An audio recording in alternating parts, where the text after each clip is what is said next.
Nice jump, Alistair. Te Rumbles Bumbles Just Resubed for 35 months. House. Hello? How you doing? Yeah, not too bad, how are you? Not bad. Feeling a little bit rough. I'm worried I'm coming down with a post-land Nice cold. jump, Alistair. Here's the Met standard Carriere fare, Just really. Resubed for 55 months.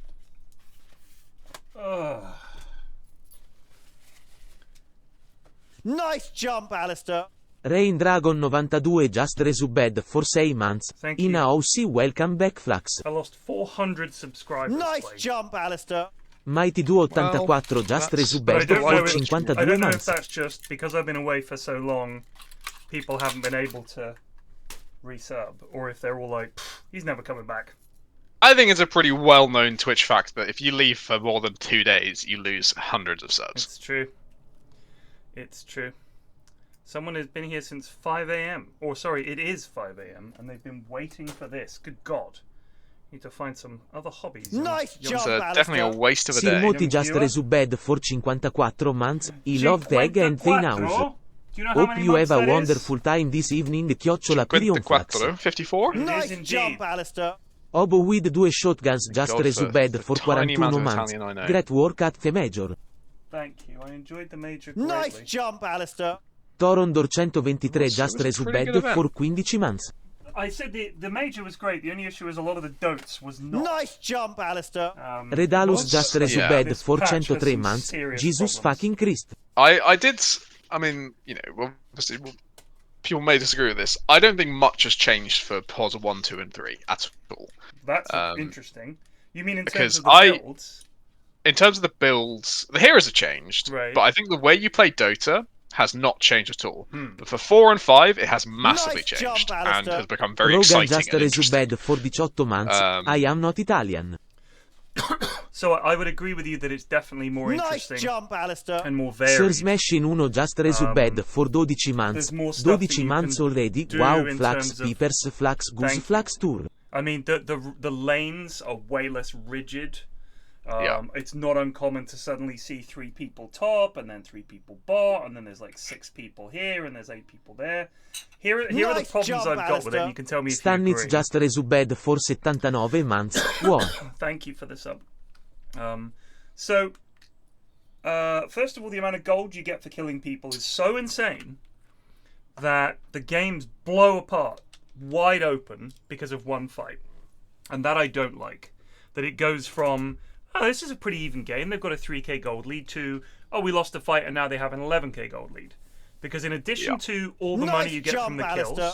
IH Elite Just Resubed for 99 the months. sub. The big number approaches. you get, maybe you get both wisdom runes, then maybe you get both tormentors, Nice and jump, then you Alistair. farm Wheezy the 500 Just 1,000 Resubed camps for 49 between months. where you Welcome are and back. back to your side of the map and all the rest of it. So you just get this Nice huge jump, lead. Alistair. Shivers Just Resubed for 35 months. Hold on, I might Great job turn in off Berlin. TTS Welcome back. because this is going to be the whole fucking cast is just going to be this otherwise. I'm not ungrateful. I'm just trying to be helpful to everybody.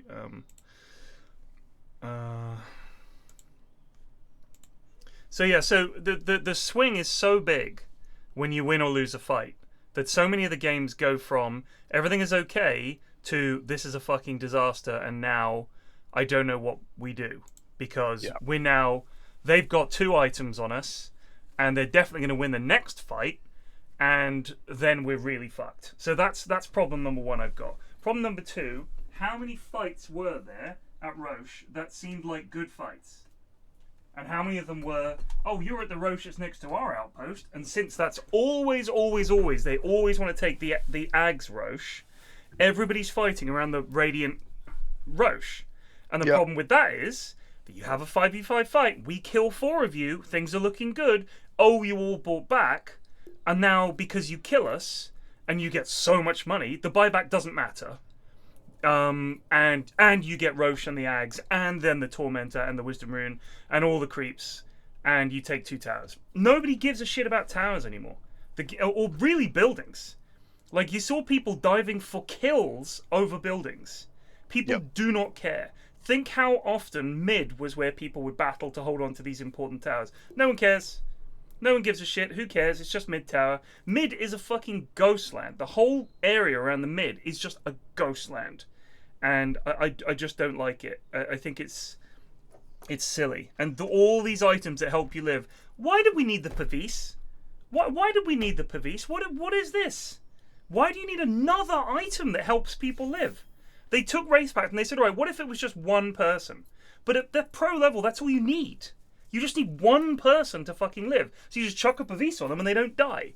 The Crimson Guard scaling with strength limits the number of offlane heroes that you can have to big beefy strength guys who will build a Crimson Guard and no one takes any fucking damage. I think as well. It's just crazy. For that one, it's definitely like you need an aura builder in one of your cores. It doesn't have to be the offlaner. Like we saw some people run like these fancy fucking offlaners, like LC or whatever, that can't build auras, but they'd have an Underlord mid with it. That's what EG did a lot. They'd run Legion Commander or Bat offlane, and then run an Underlord mid. Or like, you know, sometimes there'd be like a Doom carry or something that build the auras if you want to have a fancy offlaner. But there has to be one hero in the game that builds Vanguard into Crimson Guard, plus, like, I don't know, Pipe or some shit. So this is the other problem. Red has talked about Vanguard is too good. When I first started playing Dota and nobody was buying Vanguard, the reason was it doesn't turn into anything. You can't do anything with it. But the payoff, the idea was, yes, but if you get it, you're basically not taking much damage for a decent chunk of the game. So if you have an early draft and you get a fast Vanguard, that hero really doesn't take much damage, and it's a very strong idea. You can frontline with that Vanguard rather than, say, have to wait for multiple items to do the same thing. That was the payoff. If they had made Vanguard slightly better and slightly more expensive, I think it would be okay. But the problem is, you've now got, if you think about it, you've got Crimson Guard, Pipe, Pavis, this fucking shield room, and then all you need is something like an Oracle or whatever. You will not die. And so many times you saw fights where the entire enemy team is hitting someone and they are fucking gaining health because they just can't take damage. And they just regen. It's so silly. And then I think I'm not going to say which pro it was, but they said to me, any Alchemist patch is a bad patch. That was what they said. Because it's fucking boring. And essentially if Alk gets through, they win. Like, Alk's win rate is just too high in the pro scene. It's just stupid. Because there's so much money on the map. And then you get extra money. I mean, they gave him Greevil's Greed for free. You don't even need to make a decision anymore. You just get it. So you go to lane with fucking Greevil's Greed, and then all his other spells got tuned to fuck, so he's just busted. Doom is busted because he can get super rich, and carry auras, and remove one of their heroes from the game. So it's like, great. Doom and fucking Medusa and Alk. 3 heroes you do not want to be the must-have heroes. So fucking bad. I had a really interesting conversation with Greg about, you know, it kind of illustrated why they maybe made those changes. He was complaining that Nullifier was too good. He hates the item Nullifier. And I said, you know, this is a meta that is entirely about auras and shields. Yeah. And the one item in the game that can actually counter those things you don't like. He said, I don't give a fuck about the meta. I just hate being nullified. And like, I hate that I can die. Right. And it's like, yeah, that makes a lot of sense actually. You don't want to have to die. So you don't care that everyone is always living, as long as you're also always living. Yeah. I mean, that was one of the things they said in their patch notes that I think really gave a lot away.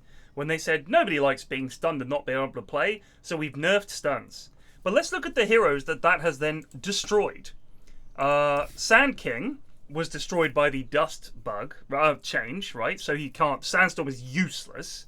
Can't purge it. You just have to leave your Sandstorm, and your Ags builds around your Sandstorm. Your Talents build around your Sandstorm. What, are you going to stand there?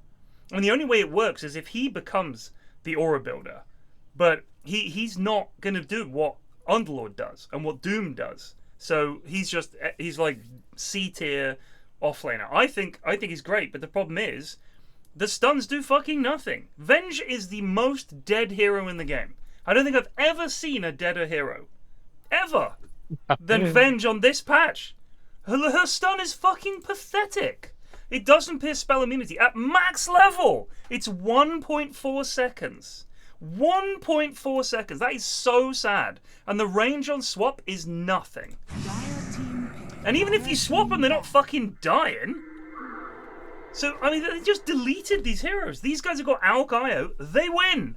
They have won the game. I'm going to call it now. Put all your siders on Dire. They have won the game. So yeah, I'm just a little bit annoyed by some of the changes. Having seen the major, so many games that really could have been good games, just dead. Like 25k gold lead at 20 minutes. Just silly. It's really silly. And so many fights that were just over and over again. Well, we have to contest this Roche or they win. You contest the Roche, they buy back and just fucking come in. Because the difference is, the whole idea was you could use the twin gate to get down there. But you can't just walk through the fucking twin gate. 28 months. Because they see you come out, they know where you're going to be, and you're just standing there like a schmuck. Like, if you buy back, you can TP to the outpost. Think how strong that is. It's just daft. I mean, the one game of support I played, I had, like, 10 ganks in about 2 minutes, you know? I just was everywhere and it felt fucking amazing. And then I played POS 1 again and it was fucking miserable. I couldn't go anywhere. No one felt safe. I was like, why would I ever want to play core anymore? When I can pick like a Sky and I can actually gank every single lane in under a minute, like comfortably. Right. Yeah, no, listen, I have no problem with those changes. Here's my suggestions. Okay, Twin Gate I like. Love the early lane rotations, people ganking, people fighting, fantastic. For 18 months in Inhouse. Thank you. Why did they put all of the new objectives around the outside of the map? What is mid for? It's meant to be one of the most important parts of the map, but it just doesn't exist. This stupid uncapturable outpost. What is that? They were like, it's so that people can get out into the map and they can't be camped in their base. But all it means is that you cannot take Roche as Dire if Radiant are up for a fight. You can't. Because the pros will win those fights every time. I saw it multiple times. I did see some very interesting analysis that, you know, because of how Roche's sort of respawn timers work, it nearly always the team that took it on Radiant, it will nearly always spawn during daytime as well, and go back to Radiant. Which is something they may have to consider changing. You know, they might have to adjust timings so that it's more likely to die. 42 months. Emoticon sorridente. Hold on. Thank you. So here's what you do. You move Roche back to mid. He has one top and one bottom and he stomps between them. Job done. That would solve a lot of problems. If you want to do it that way, go for it. It also reduced the amount of panic I feel every time I hear the fucking teleport noise. I'm like, oh, who's coming? Who's going to be here? Oh, it's Roche. It's just Roche. It's fine. Everyone relax. There's no massive gank coming. Like, I like the idea of having these twin gates. I really do. I think having this system where you can move from one side of the map to the other without having to TP to something encourages interesting plays. I like that. The Tormentor, I think, needs to go. It's fucking stupid. Get rid of it. Get rid of it. The Wisdom Rune, I think, also needs to go. I would remove all of those things. I would put the Roche Pits back mid, one at either side. He stomps between them. I like that mechanic. I think it's fun. But there's no reason to hold any of these areas anymore that are the middle of the map. It used to be about claiming, we'll claim their triangle. That's important farm. That's their ancient camp. Now they've got another one. And all these fucking camps. So many camps. And what is it? Here's another thing. I don't think they were finished when they released the patch, in all honesty. What is this dog shit at the bottom and the top of the map? If you notice it, in those regions, you get a bonus. What is that? Yeah, I actually quite like that. Right, but what is that? Because it's not enough to make you think, ooh, that's an interesting tactical decision. No one's going to try to take a fight there because they get, what, +3 armor or whatever. Because what is that? So it's meant to be something. It's a little like, I don't know. I've occasionally thought, okay, I'm going to build a hero that farms using mana on Radiant. Because I know it's got the well buff in the bottom left. And I get plus 1.5 mana per second. I think that's actually quite fun. It's a bit weird. It is a bit weird, and it's something that's so small that you never actually need to pay attention to it. But I don't know. I don't mind those kind of changes. I think that that's meant to be something more. Yeah, probably. I think it's meant to be that you capture something there, and that gives you that buff as a team. That's what I think. In the same way, that just increases snowballing, to be honest. But that's the problem, is that the objectives that you can get when you win a fight, there are too many and they're too close together. Because you can just go and plow your way through too many objectives at once. If you win a fight near their tier 3s, you can get Tormentor, Wisdom Rune, all those camps, straight into Roche, and then farm your way back to your base if you want. It's really silly. It is really silly. Just a quick shout out, GSF, I've lost. Drow is the worst hero in the game. Never pick it, it's dead. She did win a game at the major. You did win a game at the major. Ghost put in a hell of a performance under Alb, but my god, the hero's bad. Yeah. But I think the pool of heroes that people could pick and do well with was so limiting. And there were a lot of really limiting heroes. There were some interesting things, like the emergence of this bounty, roaming bounty being absolutely unbelievably strong. I thought was really interesting. And the funny thing is that it wasn't just this hero is busted, although I think in some ways he is very, very much needs a nerf. It was the fact that if you looked at the way Saxa played him, he played him so much better than other people that picked it. Whether they ran it 3 or 4, it doesn't matter. Some of them picked it, and sometimes it looked really good, sometimes it looked really bad. I didn't see him have a bad bounty. I thought he was ridiculously good. He got 12 kills or something stupid like that on POS 4 bounty. He just really. I will say I have had a lot of fun this patch. I've enjoyed most of the games I've played. I'm not complaining about the fun. The pro scene has suffered for sure. Because the games were really bad, and I think that the issue is that essentially people will eventually start copying what the pros do. Like we're saying now, oh, it's fun, but the thing is, the patch is not even a month old. When it gets a bit more. Think about towards the end of the last patch, people had sort of started figuring out how to copy what the pros did, and there was kind of this is the meta and this is the way people play. People are still playing it like it's the old Dota. Once they start playing it more like the pros and rotating a lot more, I think we're going to find it very, very difficult. It's a completely different game. Like the change of the lanes, I don't understand. The fact that the mid is just a non-entity, I think is awful. I don't like that at all. Well, obviously, Munt has turned back up, and we've immediately lost like 10 games in a row because he's dog shit and is picking terribly. But you know, for a second, I was immortal in this patch for a brief second. During the recalibration, it would not let me play with anyone below divine rank. Can we call it a miscalibration? Because quite honestly, it's absolutely a miscalibration. I'm now safely just a divine 5, but oh god, it was scary for a second. I will also, in very good news, and maybe a bit of sad news for this channel, Riley will no longer ever lag again. What do you mean? His internet is fucking fantastic. His internet is so good. He hosted me in playing Hellish Court through Steam Remote Play, and there was not a single bit of lag or like difference between us. It was incredible. Internet? He's got incredible internet. Nice jump, Alistair. KyleButtersJr resubbed for it's going to be a real change for the DOTES. dynamics of this our little Discord world. That Riley is no longer lagging ever again. Good heavens. So one team has very much watched the major, and one team has not so much. Yeah, I'd say that's pretty correct. So best part of the major was Witch Doctor IO. I would agree that was fucking fantastic. The Witch Doctor IO, that was so fucking busted. It was crazy. The new tour is starting soon. They don't have long to patch. I really hope they have. Oh, I'm loud on my standards. That's a shame. I've got you at 90% now. So when I was away, I can't remember where I was. I think it was back when we were in Sweden. Might have been the last time we played. That was the Stockholm cast, yeah. I had to have you guys at 200% because the headsets in the hotel were dog shit. So they were super quiet. There was no way to turn it up. So I had you guys all at 200%. Jump, and now Alistair. it's remembered that. Just resubbed for 32 months. That's what's happened there. Fascinating, I know. Always good to get the update. Nice jump, Alistair. Yeah, Witch Doctor Clean 90 just resubbed for 40 months. It was played before Big POS 4. It's been a thing. It's been a thing in right? POS 3 for a while, but it was previously played in Dream League with POS 1. Tundra played it POS 1, Witch Doctor, which did not win. Gaiman have run it POS 3 as well previously. Maybe even last patch actually they ran one Witch Doctor Eye on Ace. I think it was a game that didn't matter. They were fucking around, but they won it anyway. Just Ashwin, I might not be good for Thursday. I think I'm poorly. Just saying. It's Friday, but Friday then. Maybe you'll be less poorly by Friday. Oh, Prepare for You've got 3 days to recover. Let me have a look. Friday. It's 6 feet down. Yeah. I've got some weird shit going on here. Where? It's like I'm on someone else's perspective. The map is entirely grayed out. I'm in like player perspective. Oh, I had this.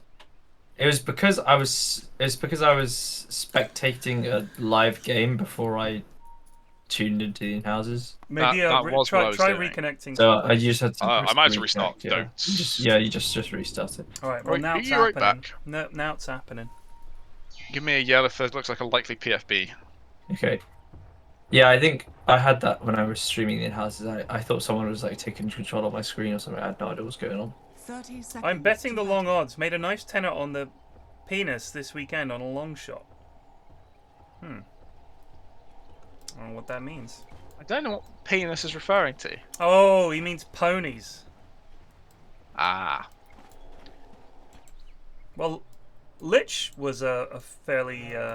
Did you see the number of fucking blood grenades that the pros were The buying? lads do like blood grenades, yeah. It's like I think some stats were like 1k gold spent on consumables. It's like 1k on blood grenades. They just fucking spamming them all the time. Yeah, they are pretty you can good. get that like sort of 1 kill swing in the lane. You could just win your lane and then like job done.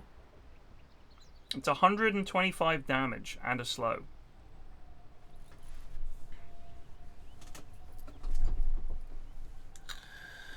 Yeah, the Radiant don't have an aura build. Well, they have Underlord. What?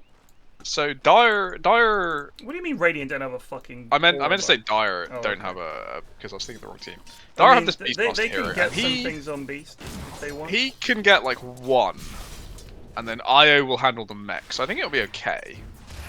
And then he's got his little lags. I mean, remembering Io is a You strength little hero, stomp. so you can buy things like Crimson God on him if you want. I I think mean, you just they don't have get Alk, so it doesn't really cash. matter. You also don't really want to buy. I mean, you probably want Crimson on Bloods on Beastmaster. Well, I think he Helmut can Dom buy is things, is what I'm saying. still pretty good though. Yeah, he can. Look at this, just pre-Greevil's greed. But you know, Sky is a famously good Pavis builder because the build-up is astonishingly good. These are some pretty strong lanes all around. Yeah. I don't. Though again, there's a Usually drought here. Beastmaster Sky would kind of own things, but Lich and Drow are pretty handy. Pretty handy lads. These Watcher things are dog shit. I hate them. I just forget to pick them up, to be honest. I'll cancel them if I see they're the opposite colour, but Oh, so I he's don't really notice them tossing. otherwise. Oh, it's gonna be bloody close. Ah, Just nice turn on one. the Sky. They really could have got a kill there, and they just didn't. Nice Oh, jump, good. Alistair. Olgerontius Benzene. 94 just And he's resubed dying. for 10 months. In-house Dota, I hardly know her. I feel like Daniel might have like just like bought the items for the mid build. I'm not entirely sure. What, on Sky? Yeah, he started off with Tango's 2 Iron Branches and a Fairy Fire. He's got a finished wand. bad against Daniel's reprehensible at Dota, so I wouldn't really judge him. What he buys. No, I was just wondering where he got that one from, or obviously His self-inspiration. ass. Nice jump, Alistair. Just trattino basso Kenny just Right resubed out of for it, 21 months. Top hosting at the Major Both my Fund. offlaners in my last 2 games Nice decided job, not to build Alistair. Vanguard. Shadow Yeah, that's 95 I've had that just quite a bit as well, resubed actually. for 7 months. They're just, you know, they're tired of having to do it, and that's fine, you know. But just tell us. No, so we can like run some under things middle they've latched onto, like they built a straight pipe. Unfortunately, we'd taken 70% physical, 30% magic that game, so it wasn't It's- that good of an idea. But at This least there was happens to be some sort Luke. of similar idea that an aura was good. The thing is, those lads probably watched as much Dota as I did over the last few days, and they still won't have learned anything. It's pretty remarkable. Yeah, I mean, it was in the second game. It was Grumpy. It was at the ESL.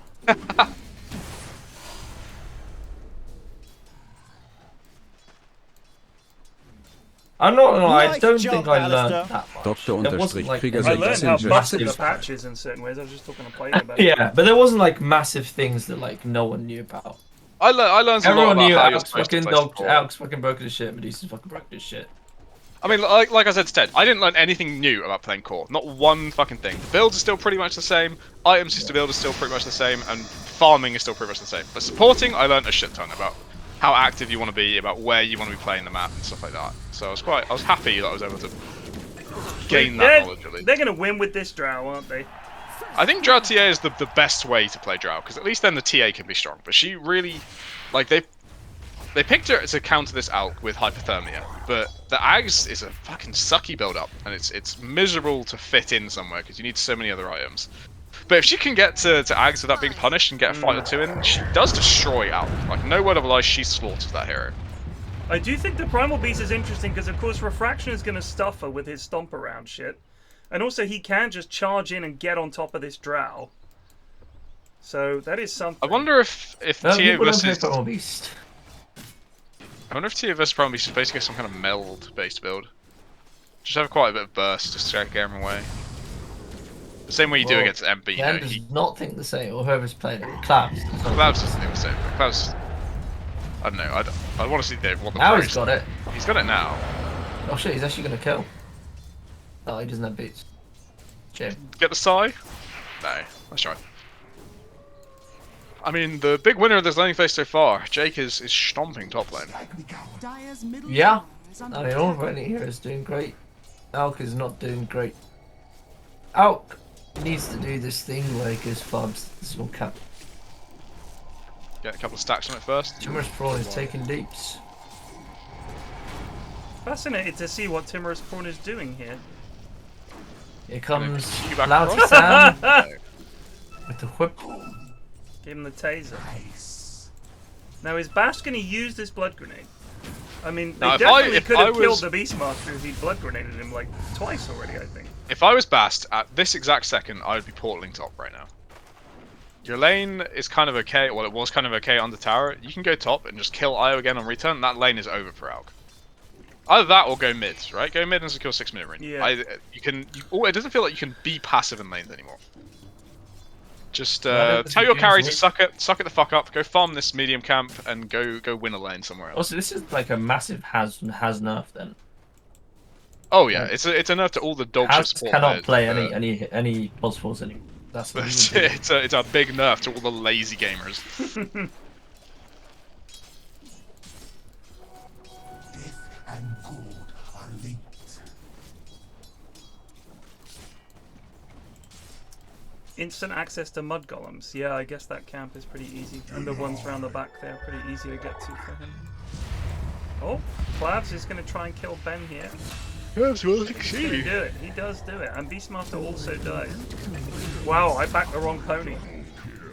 They are making these lanes work. There's no denying it. Dire's bottom tower is under attack.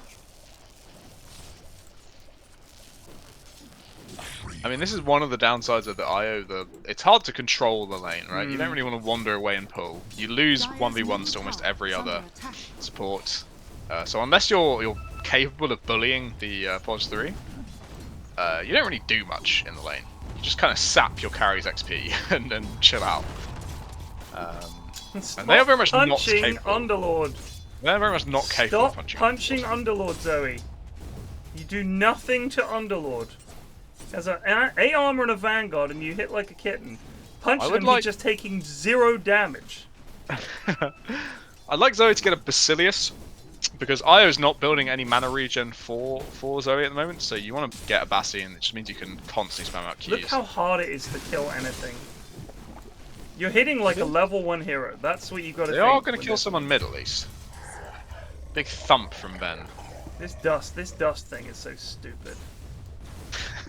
I haven't really noticed the difference, maybe because I don't play Invis heroes. I mean, I feel like we got stomped by Ricky very early on in the patch, and then have done a bit better against it since. This is what I like seeing fast. You make the rotate, and don't bother chasing. Just immediately go TP, go gate back bot. Stream sniping. Absolutely, but it's what I like to see, so that's fine by me. There is a Ben here. I don't know what he thinks he's gonna do. Oh. God. I mean, look at this. Daniel's actually 1v2ing and getting the kill. And now the rotation comes in. These lanes are a fucking stomp. Nice jump, I mean, I shouldn't have looked at the Jonnyboi heroes. trattino basso trattino basso trattino basso trattino basso just resubed for I think they 11 were months. all Get ready for my domination in game Berlin, 2. so they've been away. You were quality at the major BTW Soxo. The Dire team, I believe, were all in Berlin. I don't know about Timorous Prawn and Daniel. Oh yeah, maybe not Daniel. Daniel wasn't there. I don't know. I don't know anything about Timorous Prawn. Well, he could Daniel be an wouldn't actual want prawn. to miss the coronation, so. Nice jump, Alistair. Fe trattino basso Nichols just resubed for 31 months. Oi oi. And missed the coronation of my king? I don't think so. Dire's middle tower is under Is that why you didn't go, Plague? Absolutely. No, I was legitimately busy. You're on a train to somewhere else thinking it was Berlin, mate.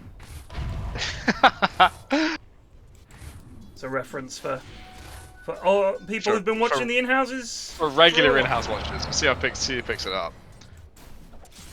Well, I didn't even pick it up, so I must have missed this one.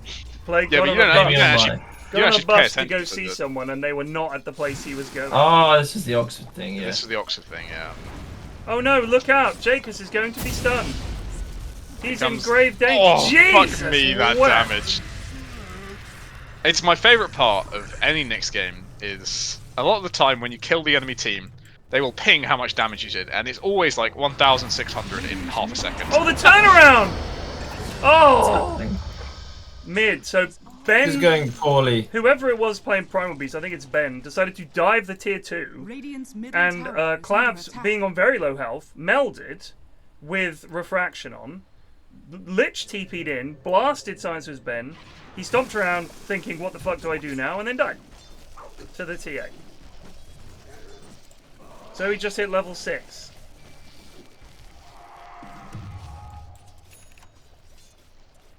I mean, I can't see Alk losing. That's the thing. I feel like Alk could be a strong Deucer like level hero for the lads. Just gets the farm, gets the timing that's too pod. Would it surprise you to learn that Luke lost with Alk earlier today?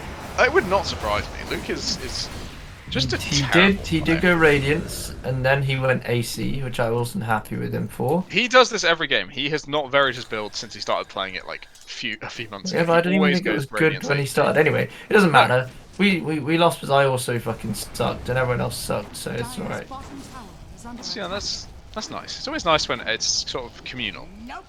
Yeah. Are you alright, Dire's Ashwin? You sound a bit different. structures are fortified. I'm tired. Oh. Dire's Bloody bottom tired. tower is under attack. Traveled all day. Radiant's Where The were the LAN illness. The Just in standard LAN Berlin, illness. mate.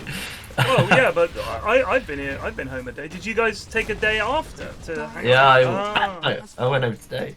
Oh gosh, I had no idea. That's why I said fuck when Oh, you said, "Is shit. it in houses today?" I thought you just remembered and were like, "Fuck," for general reasons. Dire's bottom tower is under By the way, attack. if you want to farm in peace, come mid. I recommend it. Mid is the place where you can just farm and nobody cares. But the other thing is, there's no actual farm mid. There are no camps. No, but you just hit creeps. Nice You do jump, get a Alistair. bit of lane. Cap a bit of trattino lane basso money, but blast trattino it's, basso uh, And it's just safe. resubbed for That's the uno point. month. Like, if you're somewhere, if you're farming in the bloody jungle, people will kill you. What I'm saying is, if you are tremulous and wish to catch up, go mid. No one ever goes there. Well, this is kind of Dire's Munt's top tower is under theory attack. about POS ones are going to become the new mid laners. It's very safe. It is safe, but I just don't think it's true. I'm afraid. I just don't. Dire's middle tower Partly, is maybe under the attack. demographics will switch and mid players will move away from mid. But So until Mud is they not the do, only one saying that, by the way. until they do, all the strongest laners and strongest laning heroes are going to go mid, and they're going to run into some Luna and destroy them. Dire's middle And tower that's not is an easy falling. game to play. Indeed. Dire's top tower. But So here's what I unless think is gonna the happen. meta switches away from heroes that need levels and XP Right. to have impact, No, like, I agree. it's still going to be mid laners. I in the mid agree. lane. However, I think the main reason that you might consider it is that it's much harder for the enemy to rotate on you if you're mid than Yes. if you're in the safe lane. Your lane is not safe. Most carries abandon the lane very quickly and go farm the bountiful jungle, and then you see them getting chased around by all these POS 4s and shit that, like Bounty, who's just following people around in their jungle, endlessly killing them, because you can't ward. You can't just ward the entrances to anywhere anymore. Nowhere is safe. But mid, you can ward the approaches. And there are still camps. You can go farm your jungle and then come back, and then you should get waves. It's not that bad. I think it's a lot less efficient than the other parts of the map for farming. I guess it will depend a lot on if carries care enough about being threatened that they want to give up how quick the farm is on those side lanes. The money you give up for dying is so great that I is- think it a is lot large, of games but- have spiraled because the carry is broke. And also, whilst you're farming mid in safety and getting some levels and stuff, your supports can be farming the double ancient stack that they can now do. And there's like farm around there that you can see. You can do your triangle. You get two ancient stacks. We saw Sven do that. Mickey did that a few times, where they just had these fucking ancient stacks for him. You crush the lane. They don't take your tier 2. They can't threaten these ancient stacks, and they're like safe. What were we chatting about? Sorry, I missed this. Whether why do you agree with it? Well, I was about to say something about stacks, but I didn't want to repeat what someone said. It's whether POS 1s will become the new mid laners. Oh, I see. It's relatively safer than the side lane. If I can play Morphling mid, I'll be all over that. So I don't think it's going to be starting there, but I think that's where you will go. Personally, I think what will happen is you will leave your lane, you'll go farm a bit of jungle, and then you'll rotate between mid and jungle. People do just like go through the ancients. One thing I have noticed about all the pro games, especially when they have the Alk or they have the Beastmaster, they stack the fuck out of these ancients ASAP. Yeah. Oh yeah. And that is not something that's been brought to the Goon game so far, because the supports they've gotten a bit better than just sitting in lane. Sometimes they'll deliver a gank, but like you notice like when the pros playing supports, like they are consistently getting those stacks off. Every minute, crack him in, and then Beastmaster can just axe everything down. And it's like, you know, sort of around this time he has like a 5 stack on the ancients, and that really helps him towards his items. Or the Alk gets that sort of farm. Fucking Daniel just walked under the tier 2 tower, so the enemy now know exactly where they were. Somehow they're still going to kill Zalapa. I'm going to call it now. They're still somehow going to kill Zalapa. They killed a courier instead, so now they absolutely have to know where they are. And Zalapa is still the one posturing to break the smoke. I appreciate the bravery. He's saying, you know what, Bast? I'm going to protect you, brother. You did well for me in lane. I'm going to stand there for you. What is he doing? Could be trouble for the prawn here. The prawn is very dead. Oh man, if Dire were even half coordinated, Zalapa would just be fucking dead. They somehow didn't know where they were. I think they could see them all in the lane, and then they figured maybe Drow was farming above them. Maybe they figured there's no way Drow is just going to stand there. Yeah, there's no way Drow's going to be there. It's not possible any Drow is sacrificing herself for her team. But you know what, Zalapa is a support player at heart. Man, the net worth on Alk is sad. I'm switching to net worth. That is tragic. That is absolutely tragic. I'll ignore the fact that Flute's almost as farmed as the POS 4 Nyx. And in fact is less farmed than the POS 5 Lich. I didn't even realise that. He's having... Why did Calamity Sam do that? He had a good setup on the sky there, and he just decided to punch the fucking primal bet instead. Oh, hello. Someone's coming through the Underlord gate. Through the gate. See, this is a safe place to farm now. The enemy. The gate, Underlord's gate is like super good if your team is coordinated, and if your team is not coordinated, it's fucking awful. Did you see there were some games, like, I think it was 9 Pandas, it might have been someone else, where they all gated in to their death? Like, it was near the secret shop, the Irside secret shop. And they put the gate down, and the Sven just walked through it into the entire enemy team. They killed him, and then they all followed through to try and help him, and they all died as well. It was very tragic, but they did end up winning the game. I did. That's another thing I learned from the major. Is previously it was kind of like the Underlord will be away from the team and will gate to them when he's needed. Right. And not because we're not thinkers like this. We think, why are we not doing it the other way around? Why not get the Underlord to gate the carry in? And now I've watched Liquid do it. I'm like, this is fucking genius. I'll just get Greg to play Underlord every game. I'll farm wherever the fuck I want, and if I need to get there, I can basically. Yeah, but that requires this coordination that we do not have. We do. It has been working. It has been working so far, but it's Bash, scary sometimes. You are so bloody awful, mate. Luckily, their team is also dreadful. It is 17-1. Why didn't you just ult him? Just chuck your ult, son. Just call it, boys. I'm gonna go get some. Shout out to Flute, by the way. Yeah. This has been a shocker. If you said you were too busy for Berlin, Flute proves you wrong, because the man had like a volleyball tournament Saturday night, he got plastered, and then turned up Sunday for the finals of Berlin. I saw him for 2 minutes. Yeah. Everyone was like, "That's Flute." He was rough. He was so hungover he could barely speak. Yeah. But he shows you, being He did choose. being That's busy, fair. quote unquote busy, is not good enough. Indeed. Dire's bottom tower has fallen. And I didn't even end up that busy. We cancelled the thing that I was expecting to work towards, so I could have at the last second. Yeah, so TP now you in, look like a but- real fucking idiot. I'm gonna get So, some water. But then I'd have to watch it live, and do you know what? That means I've had to experience crowd events rather than just muting the stream and living. To be my honest, life I'm happily. bloody knackered. I'm much more knackered, obviously, than I would be than just watching at home. Which, it's I gutting, think this is good balance. unironically the biggest reason I don't want to go to events is crowd event. It's like the crowd interaction elements of this fucking panel. I hate it so much. Well, we didn't really have too much crowd interaction up where we were in the old pub stand. No, but you can't really well, I guess you can just walk out for a bit.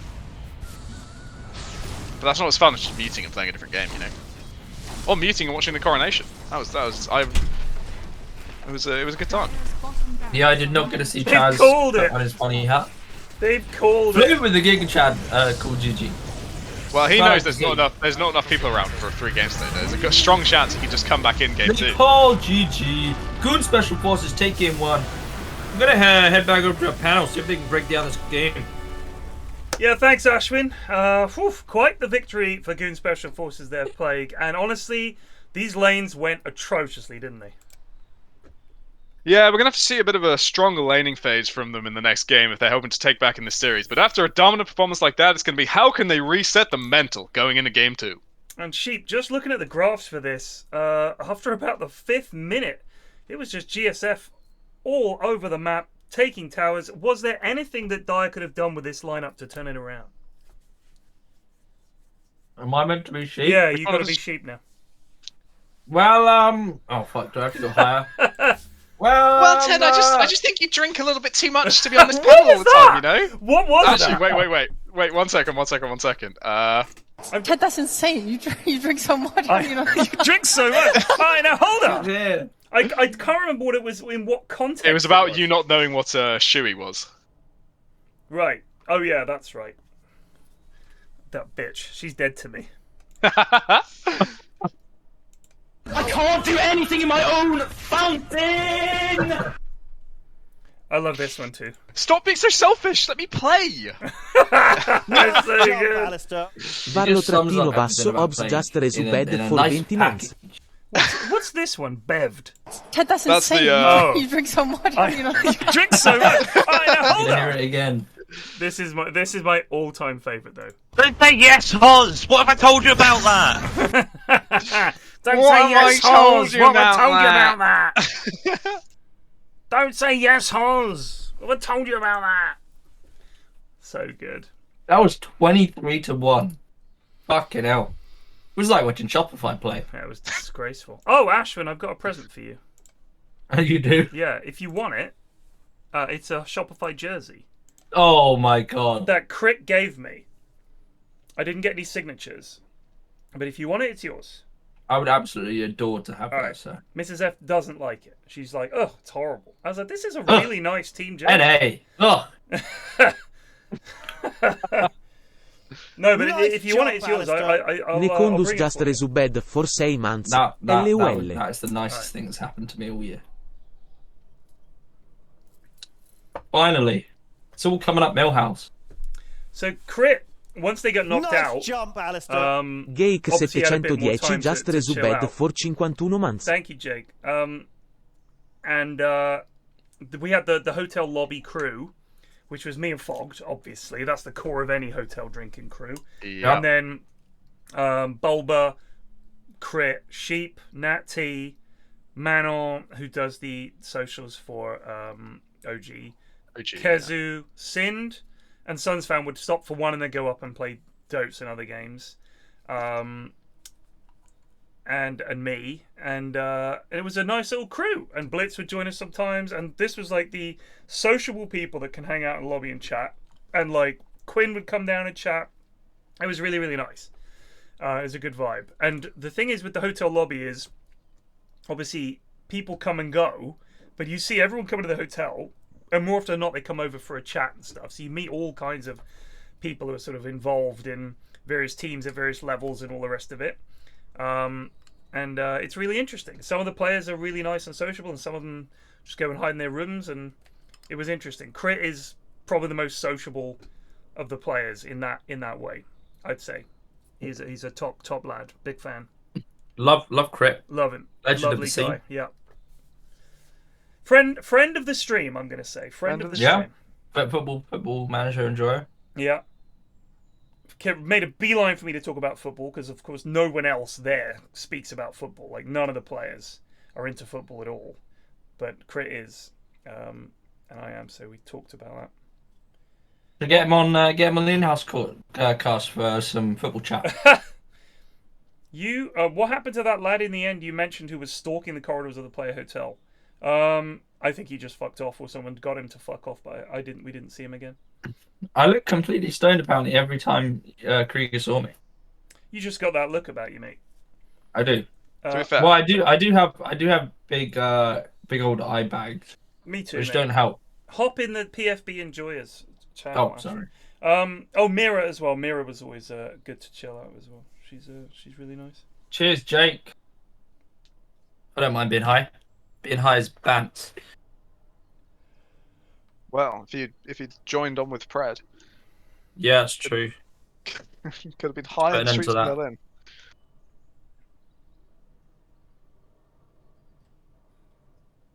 It's funny to me because in the old days of DOTES, all the players would be getting fucked up every night, apart from the Chinese players. Like, Yeah, they're professionals now, yeah, though. they are really much more professional. Boring. And no teams had all these analysts and coaches and therapists and management structure. They were just a bunch of lads put a team together, turned up at an event, and all got hammered and played DOTES. Because of EE's retirement, I just went and watched the old Speed Gaming like documentary of their MLG Columbus. Just Resubed for 58 months. Basically went R Tour first. Hold on, sorry, you're going to have to repeat all of that. Somebody, I don't know what this message was meant to be. Juravi Just Resubed for 78 months. Thank you for this up.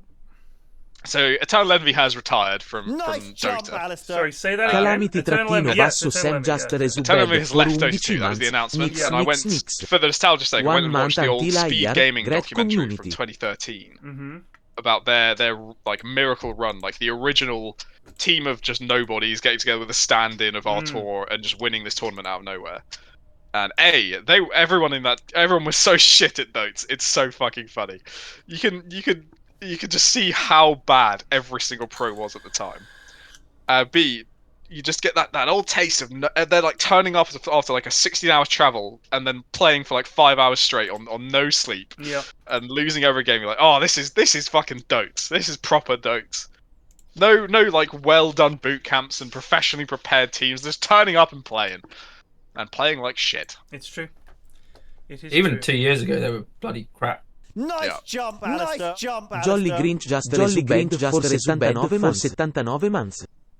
I'm just adjusting the volume slightly on the TTS because it's a little bit low.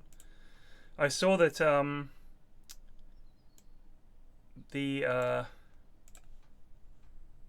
on, save. Darkest Dungeon 2 is out. But I've seen I would say mixed reviews is how I would put it. Well, I know when they did the original early access, I don't think people were that impressed. So they went from what was one of the more fun aspects of it, which is that you build up a team and you have sort of like XCOM, you build up a team. So with the current one, the new one, it's more like a roguelike, and you just have your lads and you go through the dungeons and then you unlock some things and then you start again and it's a different group. And I think it's all very well saying, oh, it's just a different idea, but if I did Die Hard and then Die Hard 2, the main character wasn't in it and it was just about a lad who ran a paper supply office, you'd say this isn't Die Hard. And it doesn't matter if it's any good. People want a sequel to something they already like. They want it more and better and all the rest of it. So I think that the moment that you go for a wildly different direction and a fundamental change of what people liked about the game, I think you're always going to get a lot of, I think rightly, you're going to get a lot of people complaining.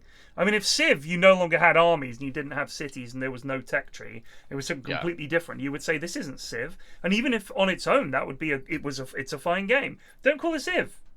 Don't call it Civ. So I haven't played it yet, but from what I've read, I'm not sure if I will. We'll see. Maybe when it's cheaper. What's this? Well, Hellish Quartz. Let me tell you. I want to get on that with you. I do want to get on that. Because now that I know Steam Remote Play works with fucking Riley, I know for sure it'll work with us, and it's so scuffed, but it's so fucking fun. It's very good balance. You know what? I'm going to order a controller right now. PC. Oh, I love your controller streets. It's our favourite little thing. You. With your arms tucked in tight to your body, posture perfectly upright, and controller in front of your eyes, so you know where your fingers are. I'm so bad at it. What are some? It's like a nan trying to use the TV remote. Let's get sort by price, high to low. What have you got for me? 200 quid. Fuck off. Holy fuck. What's that for? Fucking some limited edition Xbox controller. I still use a 360 controller from probably over 10 years ago. So yeah, I'm that's by actually a the good point. I can nick the kids' Xbox controller, so no problem.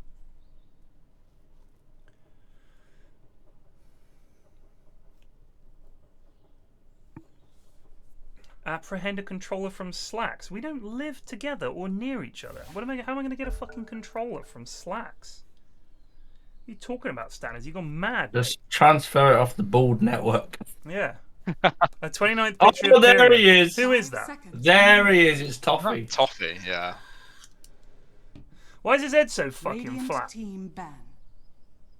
Well, the big meme for Toffee was that he looked like Jason Statham. He can't. That can't be the shape of his head. Let me get the original photo because he really does. You can't see it with glasses on. 10 seconds remaining. 5 seconds remaining. Dire team ban. Who's Falcus? Team ban. Just a lad. He's been here a while, I think. Okay. Well, I won't ask again. Yeah, I recognise the name from conversation. Textual conversation. I don't know if it's an in-house Alright, so Toffee's head is not that flat. Also, if this is meant to be, why have they deliberately flattened the head? Is that so it fits in the picture? I think it might just be the banner distorting. No, I don't think so. The lads have edited it. Weird. To give me a flat head. I don't have a flat head. What are they talking about? Radiant team pick. The makeup lady. These are fascinating bands, by the way. Yeah. Sorry, go on. One of the makeup ladies, right? She was really, really lovely, and she was doing my makeup, and I made a joke about being bald. Or somebody else. Which is, I'd say, a third of everything that people say to me at events is about my baldness, or some slight against my baldness. And I said, yeah, I get it, you're bald. And she said to me, oh, you've got a beautiful head and a beautiful face. The nicest thing anyone has ever said to me. I said, what a lovely thing to say. She was substantially older than me, and I think she was a bit doolally, but she was very nice. I thought, what a lovely thing to say. None of my colleagues had any nice things to say. They just called me a bold old bastard. Especially she. She's the worst. Nice. Munt's pretty bad. Daniel T-Wise just resubbed for 45 months. Because now I've got some ammo for him. you about Munt is the slowest walking man in the universe. I'm not surprised. You try walking alongside Munt, you will be. You know when you're trying to walk so slowly, you're almost going to fall over. That's how slow it is walking with Munt. I got my vengeance on Munt for many things, in that they promoted that ESL survey at the end in Twitch chat. Like, fill out the survey, decide how we did. Put social media posts and video content all negative. Fuck you, Munt.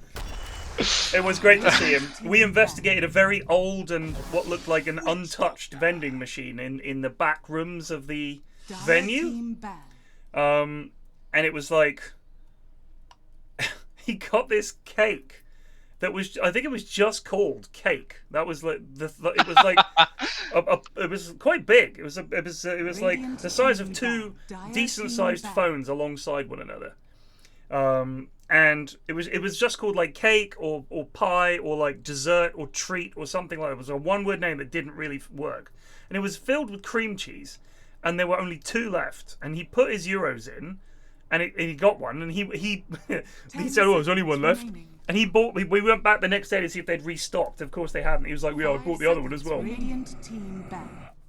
I don't know what he was thinking. I don't know how long it had been in there. It was Dire so team old. ban. He is a creature rather than a human He is being. a creature. Everyone knows him though that works there. They're like, Axel, you mean Beanie Axel? I was like, yeah, the lad with the hat. Well, Fogs was outraged. He hadn't come up and said hello to him on Yeah. during the Inhouse 10 cast. That made me laugh a lot. remaining. I mean, to be fair, Munt is literally comes in 5 early. Like he seconds works incredibly hard. He's in early and he's just stuck in his little back room, and I don't think anybody bothers him at all. Because no one needs to go to him for anything. I guess they always just message. They've probably got Slack or something that they're all talking on. Yeah. So he's just cracking on doing the social media stuff. But it was so funny to see Munt where we're both essentially at work. Do you know what I mean? Like me and Munt are at work. It was really funny. But Well, it makes up for the fact swing that by every day and say hi. for the rest of the time, he clearly has nothing to do because he plays farming sim for 20 hours a day when he's not. Yeah, no, at between events, he's but that's the way it is for me as well, essentially. So Yeah, he was apparently hella busy at the event. oh god, yeah. We only got like 3 minutes of him. He came shambling in like some sort of like Bigfoot sighting. Insulted the lads a bit, and then left back to then work. yeah. Well, he cracks me up. I saw Shane and his parents. His parents came over. Said hi to them. I think I was telling Munt. I don't think Shane even took his parents in to see Munt. Who even knows where Munt is? I looked for him multiple times. He's in some hidden back room somewhere. The Munt cave. But yeah, Shane's parents were there. Reminded me of Ireland. His dad built the desk. Wow, that's the OG Dota content is seriously Shane playing Dotes for 40 hours straight or whatever, and his dad occasionally bringing him a steak, and that's all he'd eat. And that's fucking fucking legit old times. God, I miss his streams. 10 seconds remaining. 5 seconds remaining. I couldn't believe there was only one place to buy food. Dire team pick. It was so weird. There was one place to buy food in the venue. The queue was so fucking long. Radiant Also, there was an actual tattoo parlor there. Really? Yeah. So I thought I thought they were both fake tattoo parlors. Like they always have those at events. Birmingham had a fake and you can get like an EG tattoo, whatever you want. Yeah. Which is fun. And Zai had a liquid one put on his arm and everything. I think that's really nice. But there was an actual tattooist 10 there. seconds remaining. And somebody slacks. This girl was like, sign my arm, and he did. And she said, I'm going to get this tattooed on here. He was like, please don't do that. And I was like, wow, it's only temporary. And everyone's like, no, it's a real tattoo parlor. I think she got Slacks' tattoo. His signature tattooed permanently on her arm. Like she just said, just go over that. That's unbelievable. That's fucking funny. Unbelievable. Do you think he said, "Can I just do a better one quickly? If you can have it permanently, let's make sure it's the best fucking signature." I think he just ran away. In all honesty, I think it was like, Christ. I don't blame him. Radiant team ban. All right, listen, all of you. I know you want another Birmingham major. It is not going to happen. I'm sorry to say, it is not going to happen. You can put it from your mind. Nice not only Brexit, but we are not giving any Russians visas to come in here. So that's a bunch of the teams. It's hard for the Chinese players to get visas. It is not going to happen. The only UK land we could get is if like I put one on with like Shane and like everyone else just off our own dime and tried to get that fucking. And that's a giant waste of cash. Yeah. It was great to see you as host at the major. Thank you. I mean, the thing is, making money from it would be almost impossible. So it'd be like a huge money sink. England would be amazing, but I mean, I think we could do it.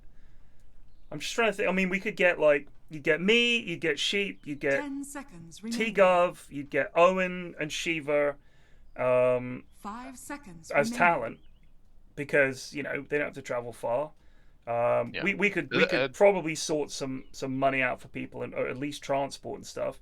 and do it for fun. But it would be tough. It would be very, very, very tough. It's just a whole lot of work for probably not that much viewership. I mean, the thing is, the fun. Like, if you think about Midas mode, the first time they did Midas mode, that did really, really well. Yeah. But the second one did not. So it would need to be a gimmick. And the gimmick that I came up with for England way back was that you come as a team of 4. It's a LAN event for people, not just for pros. You don't just get teams out there. You get a selection of people that will play on the teams with the attendees. So people turn up, a team of 4, and they have to reach into a hat, pull out a name, and that'll be one of the talent or a pro that we've got there. They are on their team for that game. That would be fucking fun. So you'd have a team of 4 scrubs being carried by like Crit or something like that. So the issue then is you need to convince the players to come on what is a very, very busy schedule these days. Remaining. So the only time to do it would be post TI when there's like a gap in the calendar of like 2 months or whatever. And nobody really cares, and there aren't any big lands, you know, and teams can just chill. But then you're having to fight against the lure of I want to see my family. I haven't spoken to them in a year. Exactly. You may now select your heroes. I think it's just DOTES is just a bit too busy these days. So yeah, we'll keep telling Munt that he has to somehow organise Birmingham for us. It's not going to happen. I think maybe the chaps just get a job, get some money, and then they can actually go to majors. Yeah, that's a good option. I mean, speaking of Castle Jam, yeah, it's potentially actually happening. It'd be cool. Has anybody started looking into castles? Yeah, Munt has. Yeah, we've got. Honestly, it feels like it's in the final stages of planning. We are, you know, setting up the dates and looking to book the place pretty soon. So. And are you booking exactly as many rooms as there are people, or are you going to get somewhere with? I think there's going to be quite a lot of wiggle room, but because the main thing is it needs to have a big ass TV and good Wi-Fi. And actually, that's quite hard to do with the big places because they're normally like cottages and things that are quite far out. So we're going more for amenities than specific rooms, but that is also quite good for the wiggle room of if more people, you know, if we decide more people want to come or whatever. Yeah, we'll see. We're gonna draft in a load Obviously, of we know when Ted is. A load of lucky winners. I mean, if I don't go to TI... When Ted is rejected from TI, obviously... Well, no, so here's genuinely, if they just do 3 days of actual live DOTES with an audience, they won't do late game for 3 days. Yeah. So I might not have a role. I might be genuinely not going to TI. This would be my 10th TI. So it's a possibility.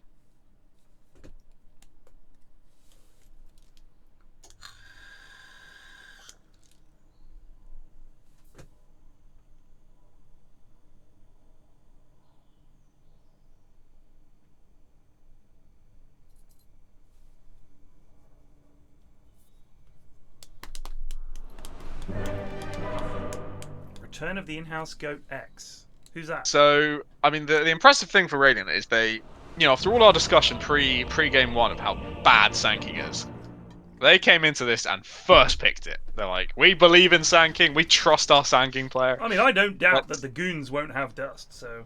Let's send it. And I mean, to be fair, it is Chad Pog Daddy. So consider this, right? First of all, it is one of his best heroes. But also, he can become quite a tanky offlaner. And the thing is, if you do get the Ags on him, it is one of the few heroes in the game that still has decent lockdown. Because Burst Strike stun max duration is 1.8 seconds, granted, but as long as you can take the plus 0.4 second Burst Strike stun, that's 2.2 seconds. You take the Caustic Finale damage, which means every time they get Burst Strike, when you have the Ags... DR-Krieger 16 just resubbed for 67 months, was great meeting you and they get Caustic applied. So you're causticking and burst striking constantly in quite a small AoE. It is not bad. And if you're tanky and you get right in there, you can genuinely lock people down. And they've picked Slark into it. Slark can get stunned in his fucking Depth Shroud shit. Whether or not he's got that Shadow Dance, don't fucking matter, Sunshine. You're getting stunned. It's a ground stun. Yeah. So this could pop off. But it is action down on his Pango. I will say,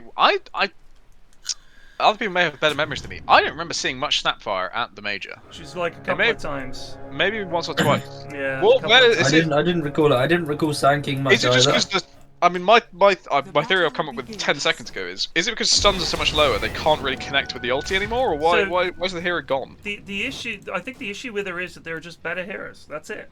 Like she's okay. But they're just better heroes. They're only gonna pick a selection of like maybe 20 heroes over and over and over and over. It does feel like this patch is more limited than others in what's good. Well, it's because you need an aura builder, right? So any hero that doesn't quickly and cleanly have a path to build an aura, you're always gonna be like, are you sure? You sure you want to run it?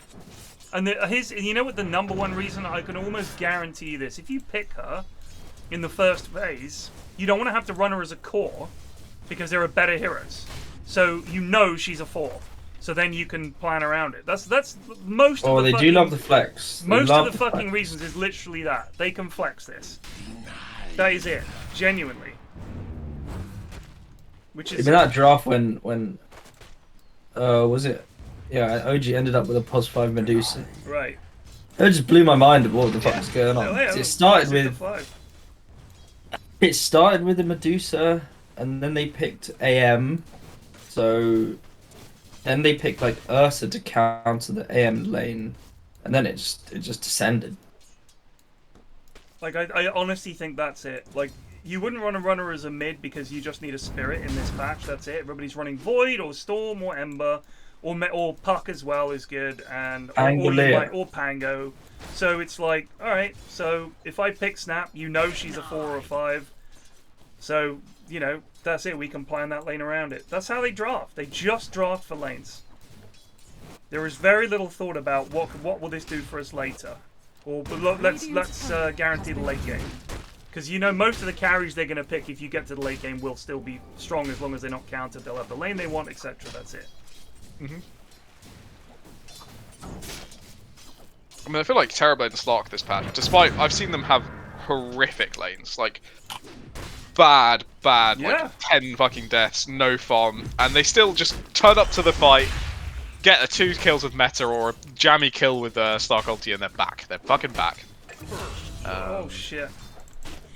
Dave died. That's so crazy. That's a terribly unlikely event. You never see that. Terrorblade has been a little bit hit and miss. It's obviously just picked mainly to counter Alchemist, and even then it's not managed to do it super well. It kind of depends on having really good team coordination, which is why it relies a lot on Alch not being on top of you, and at the moment Alch are seemingly very comfortable at getting on top of Terrorblades. The blink plus the giant AoE with the talent on what the fuck is what's the Alch stun called? Unstable on Concoction. I think it's like a 10 or 15 talent that gives it like a big increased AoE. He's very good initiator now, on top of everything else he does well. Did we see an Alch versus Deuce game? Did we see who's the superior between the two? Yeah, I don't think we ever saw. I think we did. I think we did. I'd imagine Deuce. Oh no, I think we definitely saw a game where Liquid got Alch and Juicer. Yeah, that's what I remember. I'm not sure if but I don't know if we saw it against. We may have. Well, we know obviously Shopify can't win even with Juicer. That was funny. Fantasy points are That was a bad tournament. Because somebody hasn't pressed the button at Valve HQ. When I told the players about that, I can't remember who I was chatting to. I was like, did you guys know they turned fantasy points off? They were like, what?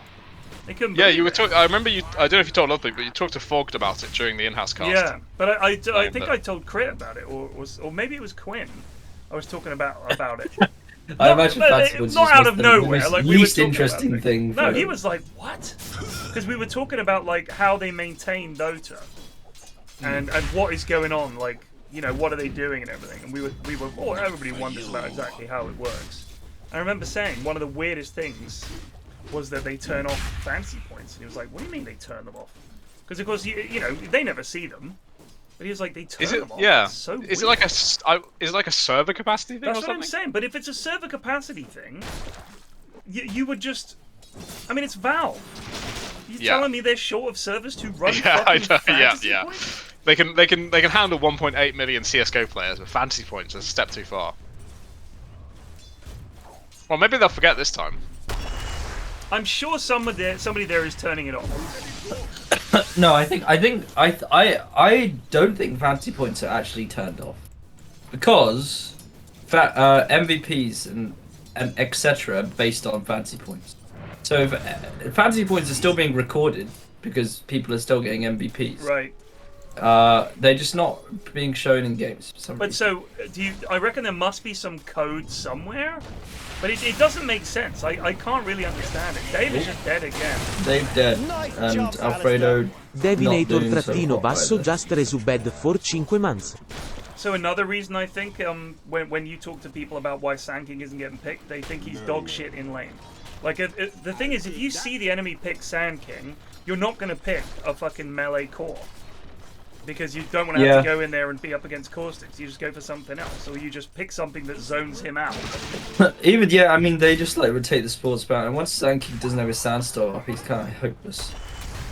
And if you buy detection, he's just hopeless all the time. So, but if you're not really playing against, if you're playing against just a line who's just throwing random shit at you, the bug grenades off the mark. Radiant's courier has been killed. Dire's top tower is under attack.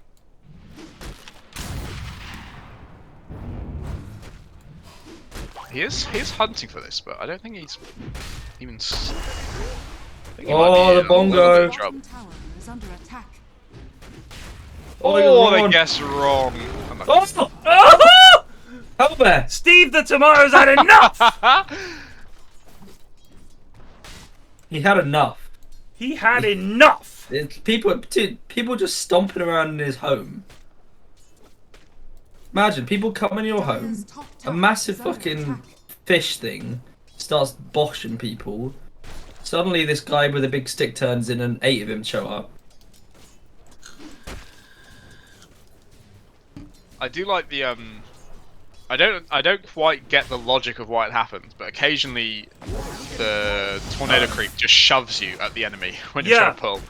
That makes me laugh every fucking time. I think it just I notice some people grabbing that spell like Doom sometimes because it's really good. It's really good. Yeah. You can use it on yourself. But I don't, because I know with Centaur it's 3 or more units, and I think with Steve the Tomato it's 3 or more units.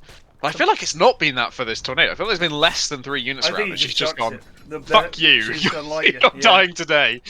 I think it probably is 3 or more, to be honest. It might be 3 or more. It just has a wider range than I expect. I haven't observed it happening just when I'm. But I've not noticed when it's like one hero and the creep camp, or like and the wave. Sorry, I've not noticed it happening.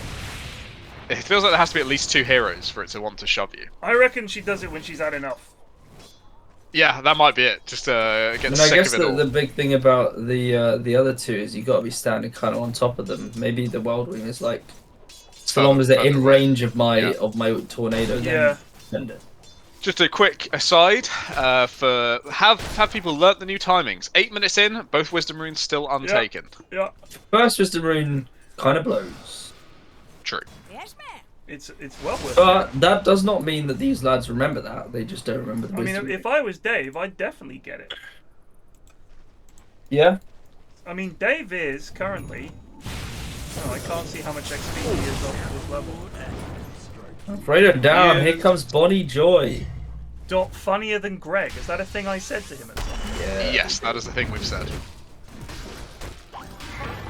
Thing is, I think Bonnie Joy is intentionally funny. I think Greg is quite often unintentionally funny. Greg is just himself. Greg's being himself Greg. and it happens to be funny, yeah. I do absolutely adore Greg. I love Gregory. He just can't help but be the fool of the group. Like it's just his calling in life. Can I just say to Falcus, please don't finish this magic wand instead of getting mana boots, bud. Dire's top tower has Just fallen. standing still. Please just get your mana boots, bud. Don't finish the magic wand. Oh, he's got the mana boots already, 10 mate. Oh, I see. There's no Sit down, concern. son, sit down. Crack on, lad. And he's buying another blood grenade. This lad has watched the fucking major. Yeah, crack on. Take it back. I've watched him miss like 7 blood grenades so far, but it's not going to stop him. Johnny's in a bit fucking deep. He does have Arcane Ring. That was fucking abysmal. Kill them all. Yes, Jonnyboi. Kill them all. Jonnyboi back with a vengeance. I mean, they do have a lion, so they should lose, but we'll see, eh? I just love to imagine, for some reason, Ted, you're casting a professional game. and you just asking one of the pro players, please don't do this. That'll be amazing. And then someone's like,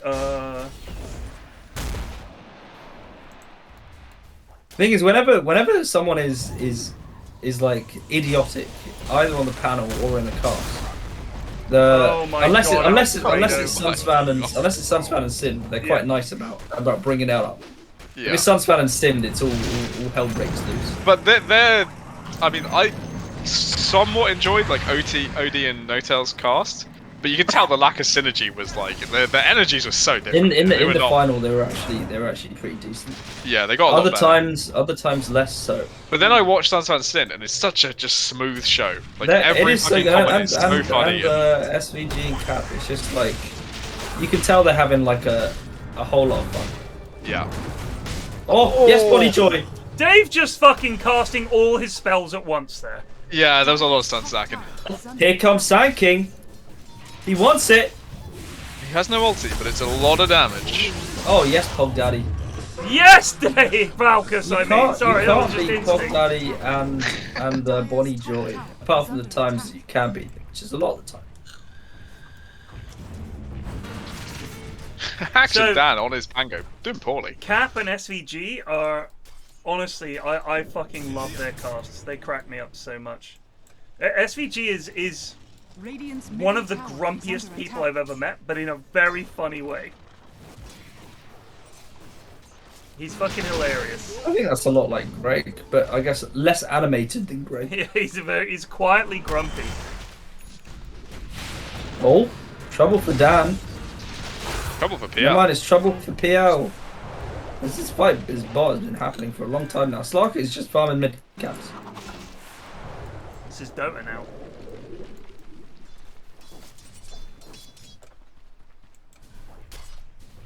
I mean, But look, CS-wise, there's nobody mid. Nobody gives a shit.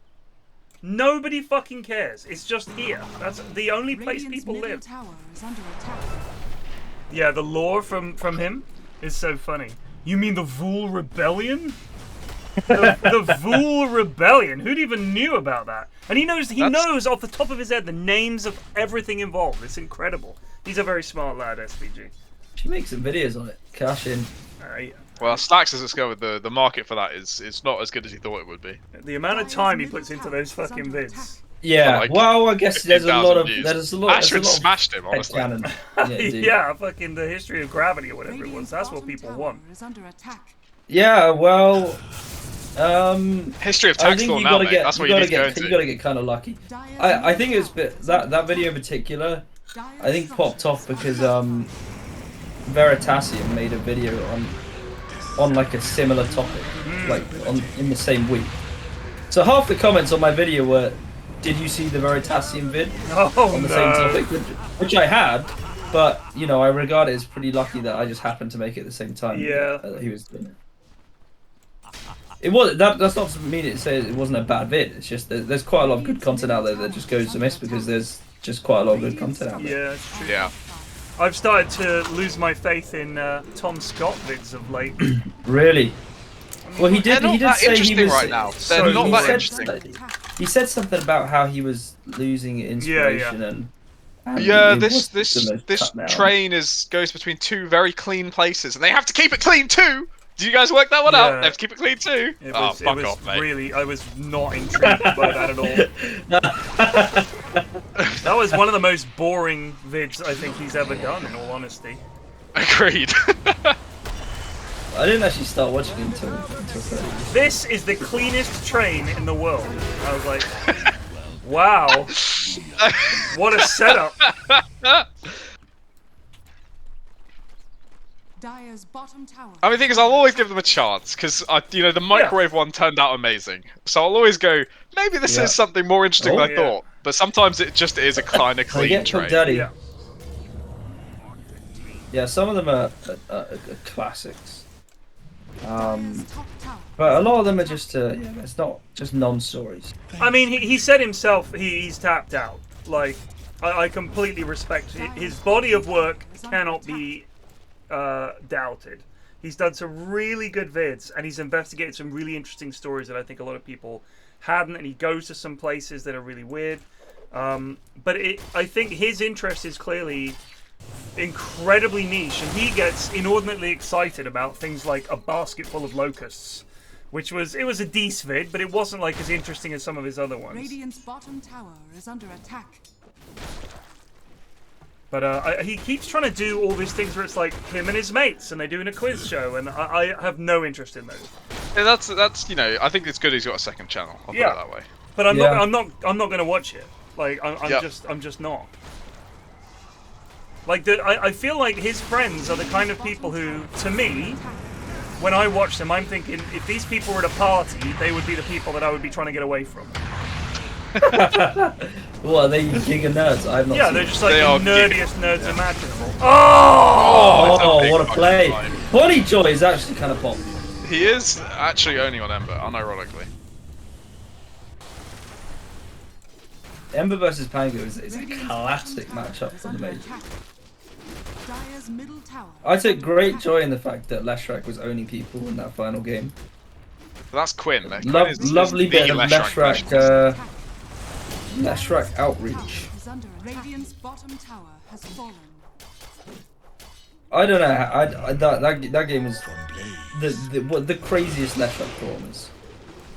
I'm sure there's been probably one out there that I can't remember, but I don't know. Oh, we wrote a movie with the Duke. Oh, what a fucking Duke! There's also those team who kind of trolling like a lot of the time, especially Duratio and Alk. They actually had some boobies for sure. What I did like was a lot of the players seem to be playing with a smile on their face a lot of the time, which is really nice. I've never seen Nisha that happy ever. I've never seen he's happy all the time now. Yeah, I've never seen Artur as happy as he was in that tournament. He really seemed like he was in a good place. A lot of the lads just seemed really happy, and I was really glad to see it. I do think that I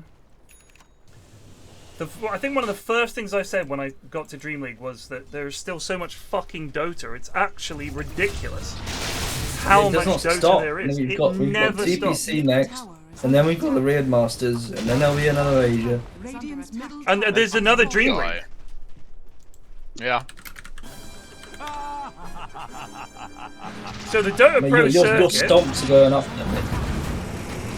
The Dota Pro Circuit runs, DPC 2, finished May 7th with the major, right? Oh, it's gorgeous. What a play from Dan. Oof! He dies. Theo could have lived. Okay, careful, Bonnie Joy. Oh, Bonnie with the save from his mate! Oh my god, the synergy between these two is just lovely to see. It is a symphony of skills. Send it into Dota Cinema. Get it into Woe Dota. Fuck Dota Cinema. Woe Dota. Question mark! We have a question mark! It has dropped a question mark. So, the DPC ran from Open Qual start December 11th, and the major is on March 5th. And there's Dota pretty much continuously over that entire period. The league runs for 20 days in Division 1, and for 20 days in Division 2, culminating in the major on March 5th. Tour 2. So that's March 5th. March 13th, Open Qual start again. Then the closed qualifiers, and then the actual thing starts on May 12th in Division 1. So you get a week off, and then you're back into DPC. And then May 7th, a week off, back into the next tour. It's crazy. It is crazy. It's almost like, I mean, and they work, I say work, they operate on a business capacity in pretty big hours as well. Yeah. So if you were a professional Dota player this year, from January the 9th till July the 9th, so for 6 months of the year, you've got, let me see, 3, 4, 5... Actually, between the end of the DPC tour, April 2nd, and the start of the major, so the DPC schedule, you get some time off. You do get a little bit of time off. However, the DPC is one thing. You've then got Dream League. And all their majors. So all the spare time you would have had in DPC where you have a few weeks off is actually filled with more events that are third party. I think Red is right that the 2 series a week is at least not horrifically bad for schedule-wise. That's true, but here's a question for you. Couldn't we do that in a week?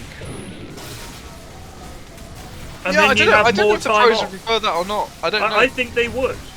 I think they would rather play quite a lot of Dota for 2 weeks. I think the winning teams prefer to play one quick set of a lot of Dotes before anyone else figures it out. Maybe teams that are struggling would prefer a bit more time to iterate and but optimize. they're not going to figure it out. Oh, James! Oh! Is that a stolen finger of death? That My was God, a stolen it was. finger. Yes, James. So if we're saying that it'll give weaker teams time to figure out the patch if it's longer, I think that will just compound whatever advantage the good teams have, because they're going to figure it out even more. So I don't buy that. But I do think that I wonder if you said to the pros, would you rather have a more compressed season where it's like a month on and a month off, say, or you'll have like 2 weeks of this, 2 weeks with nothing, then 2 weeks of this, then 2 weeks of nothing. Which would you prefer? Because these are young guys who have made money and want to have fun, and instead they're literally just fucking having to play Dota all the time. Maybe it's an assumption, but I do think Valve have probably consulted with the teams a fair bit, and it's also, as Chris points out, there may be from the teams themselves saying, we'd like it spread out so that we don't have overlapping series, so we get a lot more viewership in our game. Yeah, that's probably X0 just resubed for 55. I mean, they might be, the opinion, as you said, the opinion might be, yeah, we love this new system. I don't know. I know it is a hell of a lot of Dota. I haven't heard pros discuss it yet, really. I haven't seen, you know what? I'll ask them. Yeah, absolutely. It's something that could be a good question at the kind of interviews. The only issue is, if I say, is there too much Dota while working for a company that broadcasts? Yeah, I would be careful how you phrase it, but it could be something interesting. When is this whole thing gonna stop? I would definitely not ask them. Oh, they've won the Dota game. Now congratulations on winning that game. Now let me ask you: do you think you're just playing too much Dota? Do you want to play less? Sick to death of this fucking game. Or ask them when they've been. I'm really sorry. Well done on getting this far into the tournament. You know, you should be incredibly proud of. Do you think you're just sick of the game? Do you just think, thank God it's over and I can go home now? Yeah, look on the bright side. You don't have to play Dota anymore now that you're. Yeah, now you've been knocked out. What are you going to do with your spare time? Think about how big a break you're going to get. Yeah, I don't know if that's a winner, but it could be interesting. Oh, fuck it. It's Dream League, mate. How much do you hate Dota right now? Did you guys notice Jenkins at the start of every Dream League interview, whatever the player's name is, he says big something and then like their initial. Yeah. No, I sup, like big Q, like to Quinn. I just thought that was so funny. Because it implies a level of friendship between them, where they like, we chat all the time. With everyone. He is, but it's just it immediately implies like, Morge26 just resubed for 7 months. Jenkins is the only person I've ever seen who's more uncomfortable with the use of their real life name in a Dota setting. When I call him Andrew. When you called him Andrew, I could see him wanting to just walk away. The first time I did it, it's literally. That's what I say. He's the only person I've seen that's more uncomfortable with me with it. But I always call him Andrew. You're highly uncomfortable. Yeah, but I'm not so uncomfortable that he said my dad called me Jenkins. I'm not that uncomfortable. No, his mum calls him Andrew. Oh my god, Pog Daddy. Oh my god, that was big from Pog Daddy. This is what I did on Sand King when this first came out, because in the bracket I was playing in, you can just slay people. And of course Johnny pipes up. Oh, Pog Daddy. This could be the technical rampage. Yes! Oh, James gets a second stack. Now that places him on. Oh, he's only kept one stack. How? It resets. No, it resets. He technically is on the same stacks as Dave right now. Yeah, well, every time Dave gets one, unfortunately, one of his teammates has to pay the ultimate price. You should keep stacks. Well, maybe there's some other spell that would be too OP if you kept stacks, but bullshit. You should keep them. If it's that fucking good, it needs to be nerfed on Lion then. That's true. I think you should keep stacks on Rubik. Fucking plus 80 damage. Come on. In this economy? I said that like 50 times. Over the last couple of weeks. Wisdom runes. I felt like there was more people than you deploying hat on the hats. Oh It's no, I spread- talked people into it. It's actually spread more than I thought it would be. I thought it would be Ted would say it in a weird way a few times, and everyone would just nervously chuckle and carry on. I spent Hat on a Hat is 3 going. weeks talking people into Hat on a Hat. No word of a lie. No PFE yet though.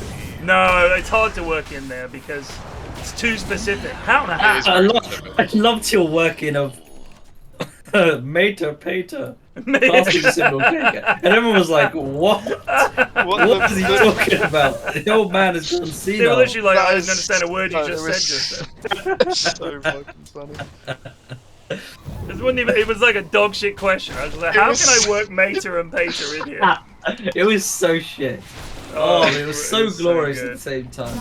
I mean, it's Just Dream seeing League, the Plague's little indignant message. I can't believe this.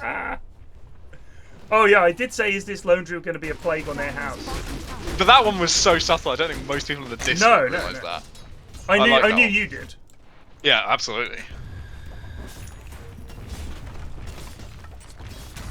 The other one I can quite often say is, I don't want to get up on my cynical soapbox here, but I'm not sure about this draft. I say that sometimes. And people just assume that it's the same. It's the same. Yeah. Yeah. And I will often say, are you enthused about this draft?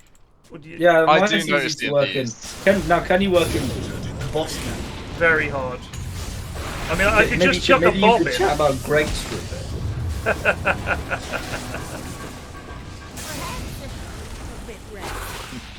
Dire's middle tower is under attack. Will they be screaming yes, Hoz after this game 3? Oh no, let's go to our casters. Don't say yes, Hoz. Stop saying yes, Hoz.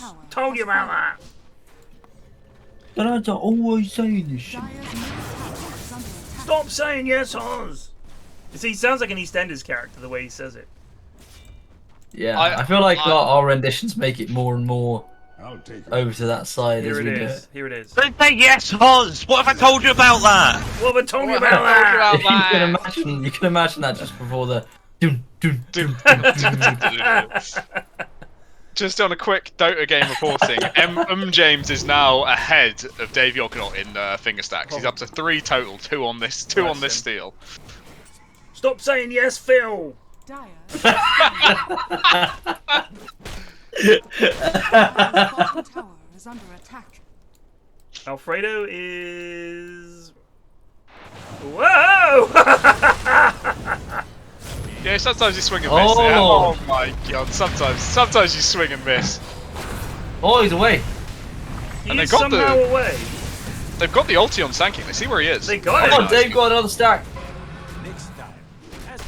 What? He doesn't have much mana. This is a bit dangerous. Ooh, that's another nice stun. They don't have the hex. Oh, he's dodged he's gonna get away. It's a big dodge, but Slaughter's chasing him down. Yeah. We were moving in. Get him his leash. James. Turn and fight, Dave, you pussy! Oh my god, look at this saves! Do it, Falcus! Oh my god, he's away. He sacrificed his team for it, but he gets out. And also, I spanked myself. Oh no, yeah, he's gonna. Woo! Okay. He is gonna die. It's a big turnaround for Radiant. That's some moolah. Yep. Let's check the fight recap. That was actually a big shift for Dire there, I think you meant. 4 grand going the way of Dire. Look at that. Slark, after having a horrific game, it's almost the same net worth as Sanking, who's 11 and 4. Will Artur be saying not on me, lads, after this loss, maybe? Or will he, after this pick, say, well, no one was saying anything? It's hard to say. Have you dropped it? Well, no one was saying anything. No, but I'm going to do it next time there's a Pudge and I'm on draft panel. I'll be on draft, and the Pudge is picked. I'll say, well, no one was saying anything. Why not? Or you just let out a massive belch. No, that's Sunsfan Sunsfan you're thinking of. That is Sunsfan, yeah. Alright, I'm going to play something for you. Okay. See if you can hear this. I'll move to a quieter. Oh, hello! Lord. Hello, hold on! Hold on! PL's getting low. He's going to die. Yeah, but they're all in the sand. The sand's really, strong. really causing issues here. He only just now gets. He doesn't even need to get his ult. Wow, what a turnaround! Bog Daddy takes it. Let me. So that was actually Here we people go. TPing to the bot shrine and then gating through. Alright, here you go. Listen to this. Oh, hold on. I got to turn my phone up. Hold on.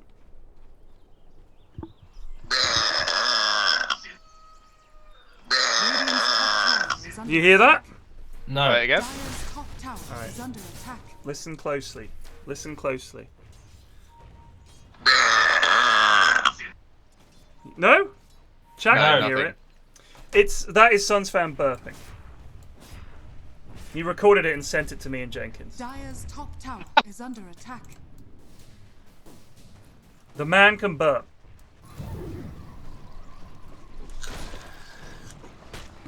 So I would never presume to belch on a cast. It's impossible. No, that is clearly his gimmick. That's some terrors from the deep shit, says Dr. Krieger. The Cthulhu has arisen.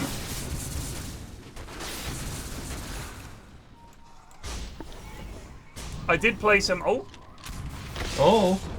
some ability draft.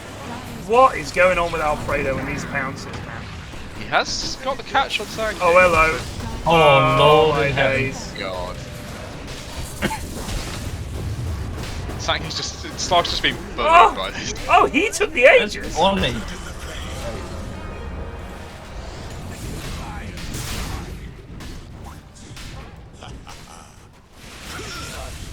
They're all dead. So, the new changes to Dota, Slark popped his BKB at the last second, and the Maledictic still killed him. Wow. That's new DOTES. It's a GG. Ashwin, how would you Holy rate shit, boys. How would you rate Mjolnir Pango, just as a quick? Huh? How would you rate Mjolnir Pango? I mean... Because I was sure it's Gleipnir only. I mean, making it Mjolnir is... I played Pango today. It was a very, very rough game. And I went Diffusal. And once I got Diffusal, Ags, and Blink, it felt a lot easier. And then I got the Dismantler or whatever the fuck it's called. Something like yeah, that. and it was The water cannon. it was really, really good. Very easy game. Radiant And then Such good a game cunt. comes up. They're both such cunts. And that's weird because normally it's just Jonnyboi being a dick, but his followers are Couple of dickheads. walking in his footsteps. All right, that's a 1 week timeout from the in-houses for those two bellends. Enjoy your week off, Bonnie Joy and Rick Grimes, aka Dickface and Twathead. You guys are timed out for a week. Eri, make a note in the big book of baddies that they are timed out for 1 week from the in-houses. They have to wait a week. If they want to be dickheads, they can be dickheads on their own time. The poor goons don't deserve that.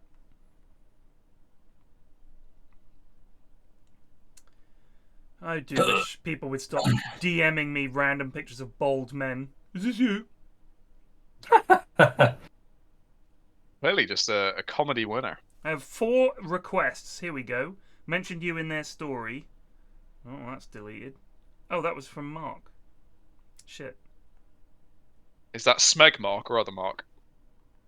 That is the Mark that was helping us. I gave him a shout out on the panel.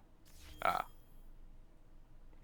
So what is the deal with Instagram stories? They just die after a couple of days? Don't know. Do not use the site. I think it's 24 hours, no? Well, so people post these stories to me. I miss them, and then that's it. I never get to see them again. It's a bit annoying. Mm-hmm.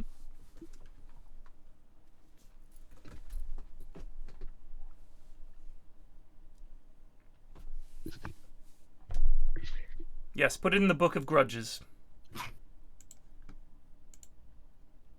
Next time, 2 weeks.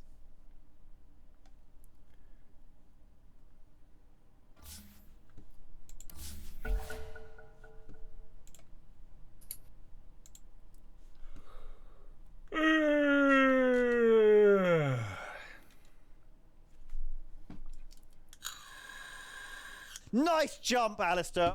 We built our just resubed for 25 months. Thanks for the stream. Thank you. I'm going to creep back up to 1k subs over the next couple of weeks. Hopefully. Very Where nice.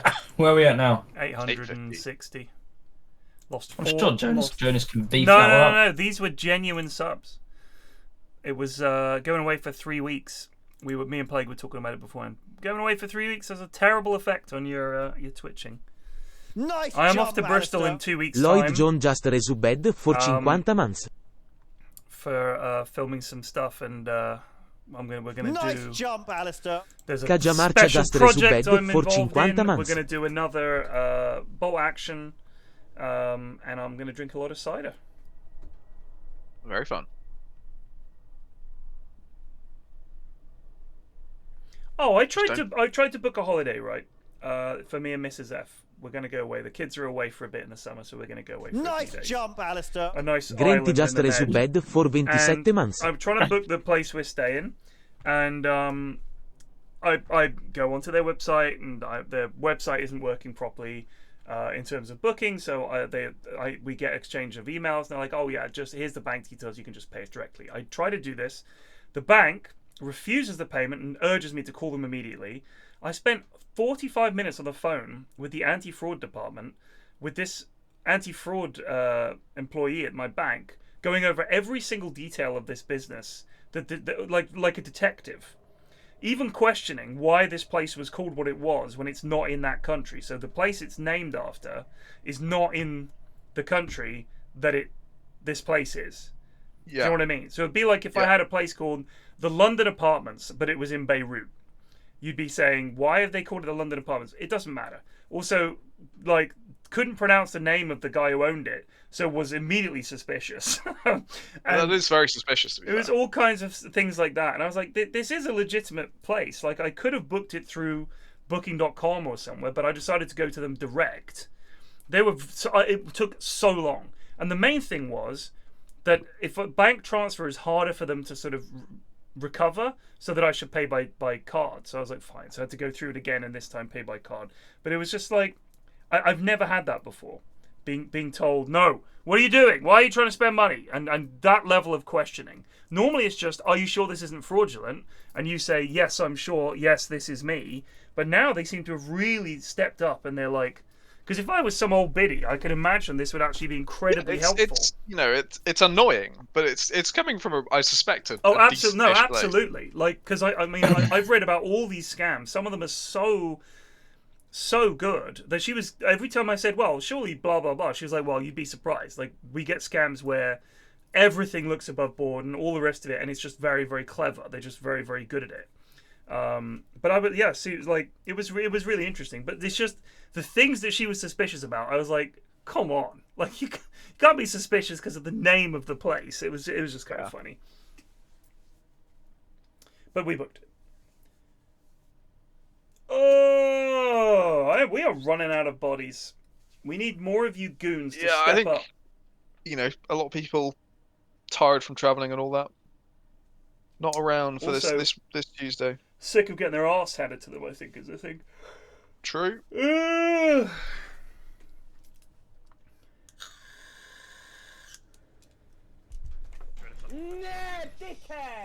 Tommy Flagger 1990 just gifted 5 Tommy subs. Flagger 1990.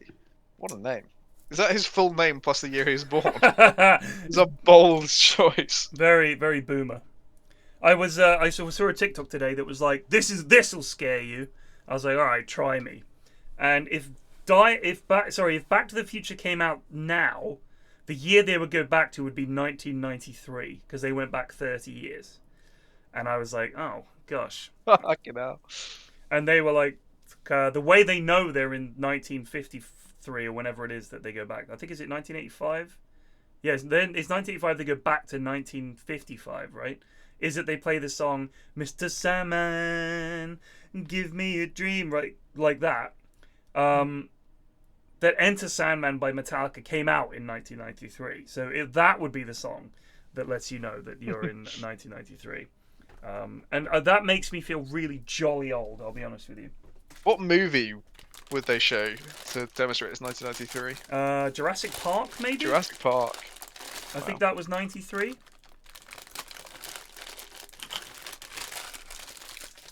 In fact, I'm certain it was 1993.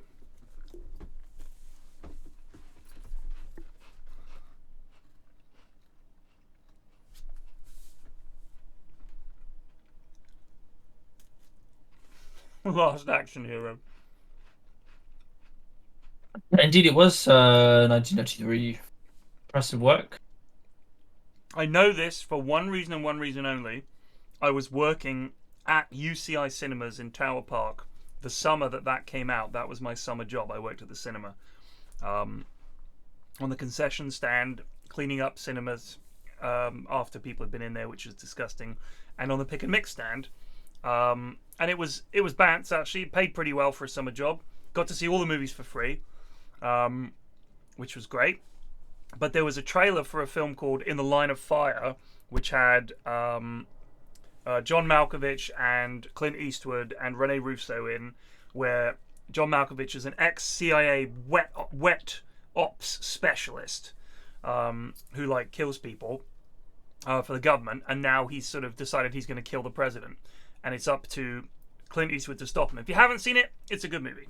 The trailer for that had, because Clint Eastwood was there the day that John F. Kennedy was shot and he failed to stop the gunman, and John Malkovich teases him about that fact while they're sort of going through the cat and mouse chase of him trying to catch John Malkovich.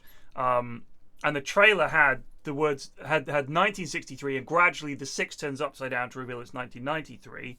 So any films that came out in 1993, Sleepless in Seattle, Jurassic Park, I want to say Reservoir Dogs, Boxing Helena,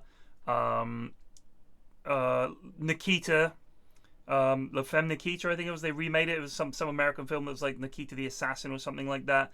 A bunch of other films, Jurassic Park, Falling Down. I saw them all in the cinema that summer because after everybody leaves the cinema, we watch movies, which was really fun. But so a bunch of films have just, the trailers for them are burned into my fucking brain because they play in the lobby. So if you're working in the lobby, you hear the trailer for Jurassic Park 1,000 times a day. The original Super Mario Bros. 1993. So I don't remember that. I don't think I saw it. So if it came out before or after the summer, I don't remember seeing it. Schindler's List. Yeah. Groundhog Day. Yeah. There's Sleepless in Seattle. Free Willy. Mrs. Doubtfire.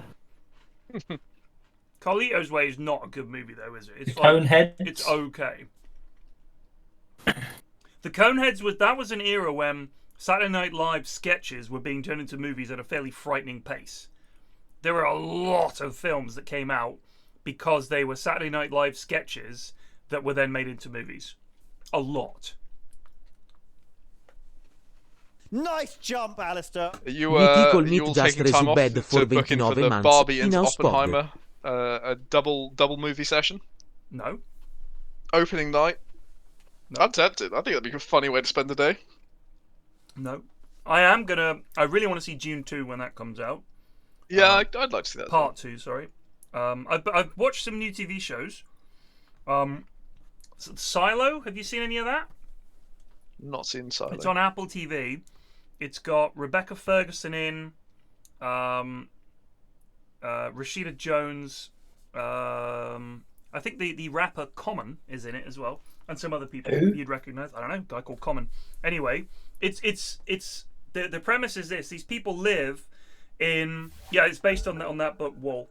It's basically they live in what feels like a gigantic silo. It's like a big cylinder that goes way underground. 5 seconds remaining. And they all live in there, and Radiant something awful has happened. Yeah, Leon the Professional. That was another film that came out that year. That they all live underground in this sort of silo, and there's all different levels and all the rest of it. And they're all convinced that at the outside is like this dead zone that they can't go into, and they have this view screen. That shows in all these common areas, like the cafeteria, Decrepit Golem just resubbed like for outside, 24 like months. dead. Welcome back. And anybody that, against the law is if you say, I want to leave the silo, you have to go. They boot you out. And you go out and they see you on camera, you go and clean off the dust from the camera, and then you walk a few steps and you collapse and die.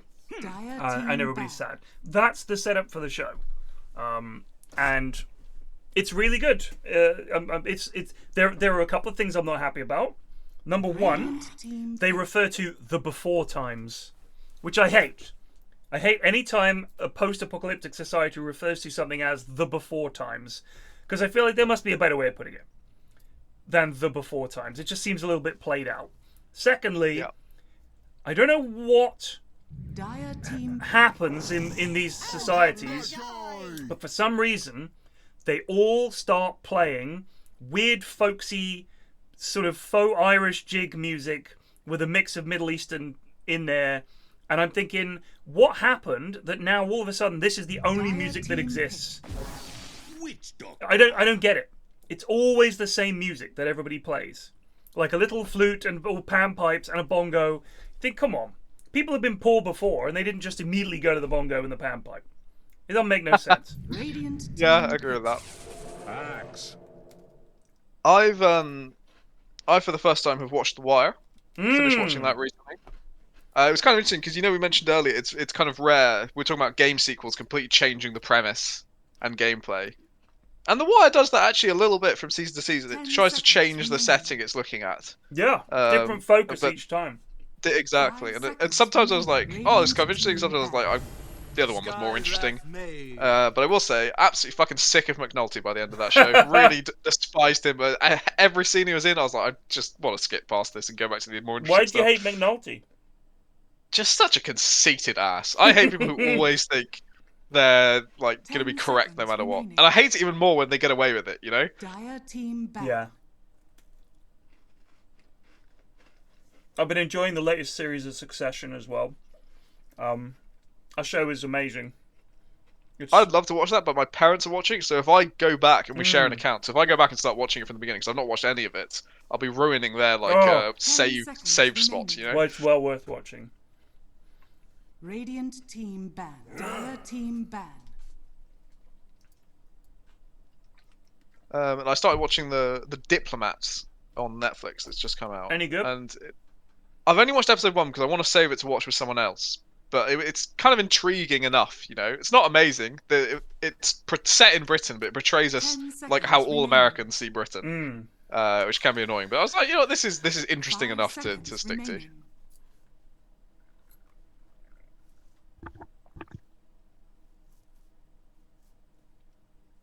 I tried watching Succession, but everyone is a cunt, and I don't want to watch a show filled with awful rich people being awful when there's just real life happening. I mean, that's just escapism, isn't it? It's just very, very funny. They're all so horrible. It's very funny. Yeah.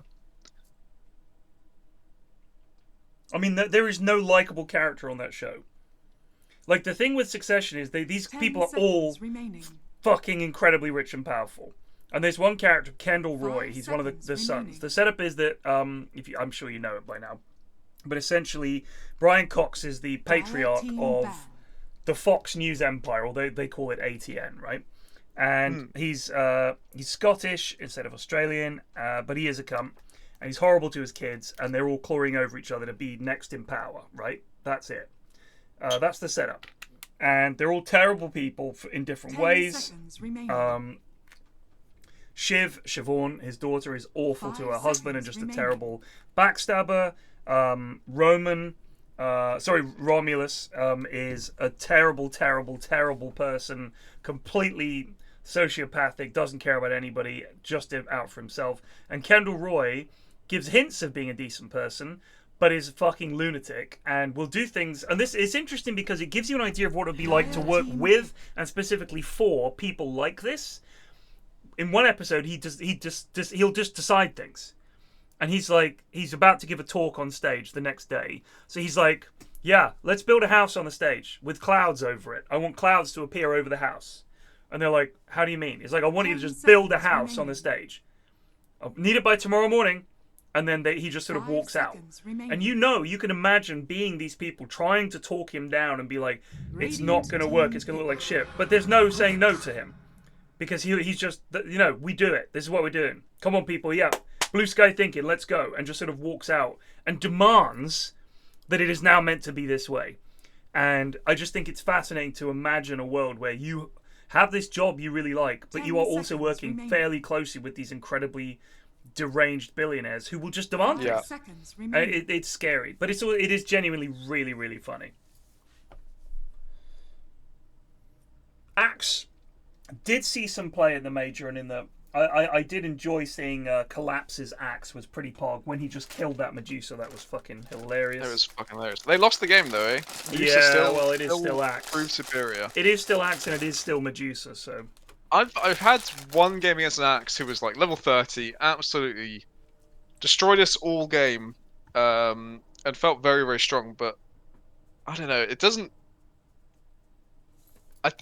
It's hard to explain, but it feels like he's slower than the other offlaners. Does that make sense? Like, I don't feel as under pressure on the map when I'm playing as an axe compared to like these Dooms or Underlords. On the other hand, you might be running an Ogre Pos 3 here on Orchestra Rejects. Oh man. It's the based. I don't know if you're. We had a purge last month where we booted a bunch of people who were not subbed. Radiant if you're saying you continually have to rejoin, I don't know what to tell you, bud. That's the first time I've heard of that happening to anyone. We did have some weird issues with the bot not giving roles, so may have messed other things about. Not sure. As Munt says, every time he leaves for even like a second, the bot immediately dies. It senses his weakness and strikes. You use your free on me? Oh, you think because it's a prime? I don't know, we got other prime subs on here, I think.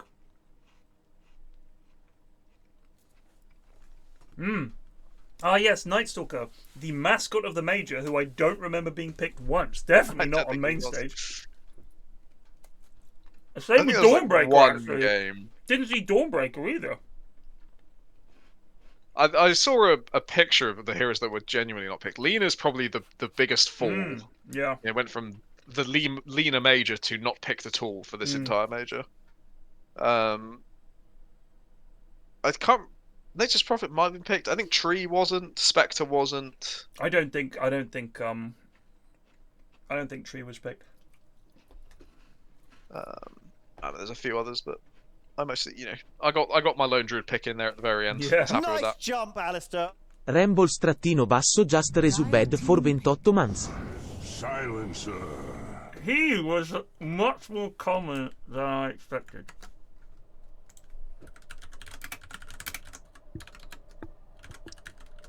Where did we see him? I saw him insanely played him 5 on Liquid, and it's quite good. He creates a lot of space in the fight for Alk, things like that. So the unpicked heroes at Berlin were Bane, Clinks, Gyro, Huskar, Lena, Prophet, OD, Razor, Sniper, Spectre, Treant Protector, Warlock, Wyvern, and Zeus. Yeah. I mean, OD quite funny because everyone was chatting about Zeus. I think people played against him twice in pubs when we were really bad at the patch and got destroyed. And then people realized you can just buy a pipe. For some reason, every patch people forget pipe exists, and then they remember again, and then Zeus dies.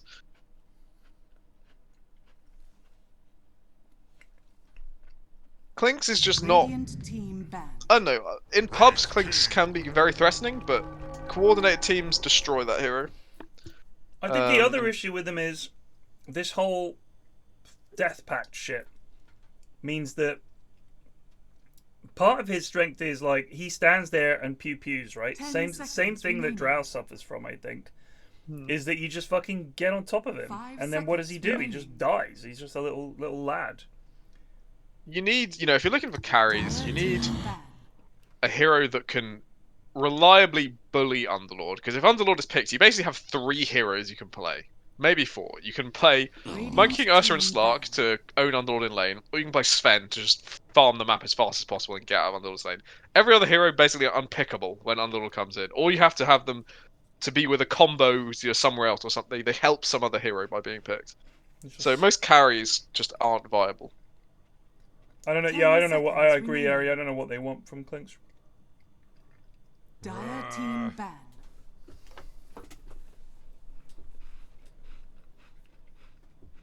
I do think they've made so that he's got his shard is now the shoot towers in a straight line thing. I think it's significantly like I didn't use it once when I played Clinks. It felt like a lot less damage compared to just clicking. I mean, the tar bomb thing is pretty shitty. But I think it's fairly low cooldown. If you get the phylactery, maybe it's good. I don't know.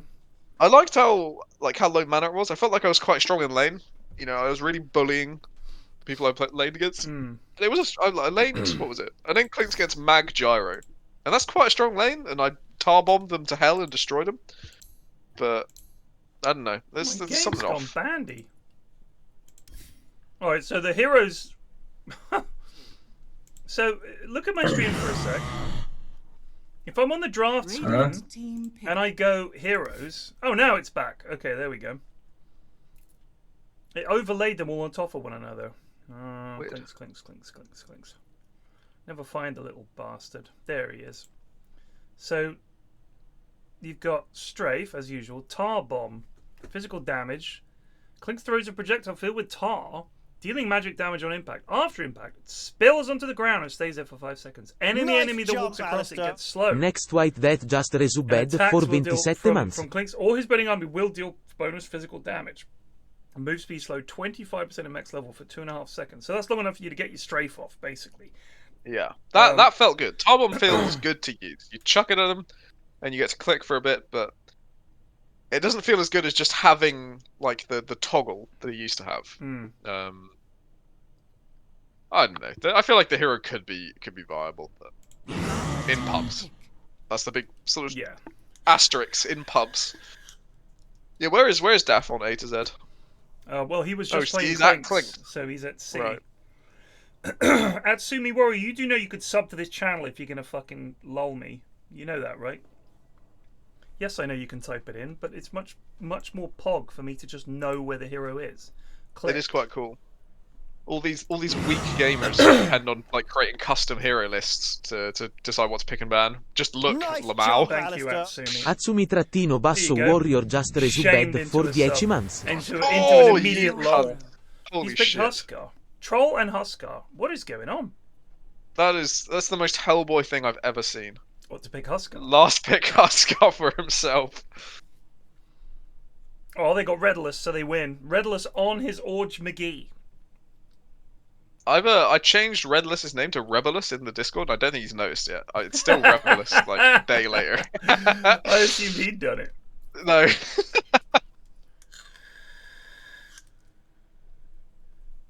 No chill on Hellboy here, sorry, with the Huskar. He's here to fucking win. I will look. Night Stalker, terrible fucking hero, but I do think Troll could stand up to this Huskar. But I don't know if they have enough deeps to deal with a Huskar and a Wraith King. You know, so that's a lot of heroes to kill. All I know is we've got Flute on Wraith King. Will he build an E-Blade? Remains well, to be seen. Flute is probably still tilted beyond belief from his terrible performance game 1, so it's gonna be interesting if he can bring that back. We have KBJ Witch Doctor, which is always a treat. An NPR, the best Bosnian player on the Night Stalker. Saw Lizard, good lad. Good lad.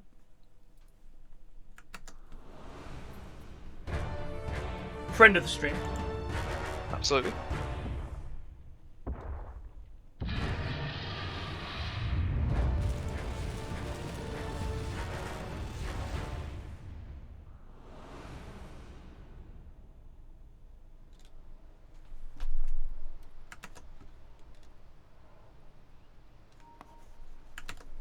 Prepare for battle. They're going straight for the gate. They've drawn the line.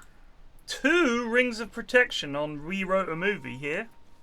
So I quite like this idea of the axe build where you have no items, you get the double bounty and you buy a ring of health. I don't know if it's actually any good, but I like how the idea. But I guess it's probably not that good. Certainly all the pros say that the fact Ring of Health is so cheap and you can just do this is silly. Because yes, agreed. plus 5 health regen on top of the 5 he already has is fucking... That's like the old Nyx where you had plus 9 or plus 10 or whatever his health regen, so no one could trade with you because it didn't matter to you. 30 seconds. Oh shit! Why have they done this? They've all gone top to go through the gate to come round the back? Is this the cleverest ploy ever? This might catch someone out. They are It's leading. going to be a 5v5. Where are they going? Oh my god, they're going to bump straight into Flute!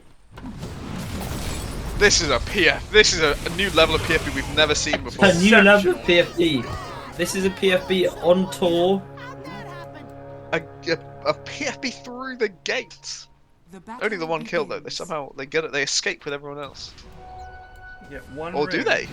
KBJ also slain. Just fancies death. Bop. By morning.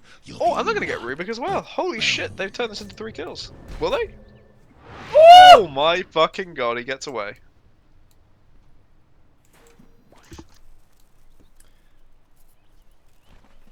You miss old Nyx. I think new Nyx is way more fun. Holy shit, they're gonna run Sky mid into Huskar. This is gonna be hideous. This is gonna be hard to watch. Hard to view. Difficult to observe. Who's Hexhaven? I don't know actually. For once you're not insane in thinking that he's just a random guy, because I think he is a random guy. Isn't a random guy a random guy? He's not a random guy. I played with him today and he sucks. No, he's actually alright. Just another one of the lads. Just a goon. Yeah. What is Redless doing? Go do something. He's just another English lad who melds into all of the other English lads. Zalapet, daring to step forward, pays the ultimate price. Well, this is over. Call it. Let's just see how mid goes. It is all going to be on Hellboy to set the pace of this game. This is Nexthaven, Hexhaven's 3rd in-house week. Well, I actually refuse to believe that. I've been away for 3 weeks, so I've missed all. 3rd in a row. Well, we didn't. Third total. We didn't cast last week's. There's no way. There's no way. I feel like Hexhaven is a name I don't remember. Maybe he was playing support or something. I just didn't notice it. Maybe you need to start offering some prizes as incentives for playing in the in-houses.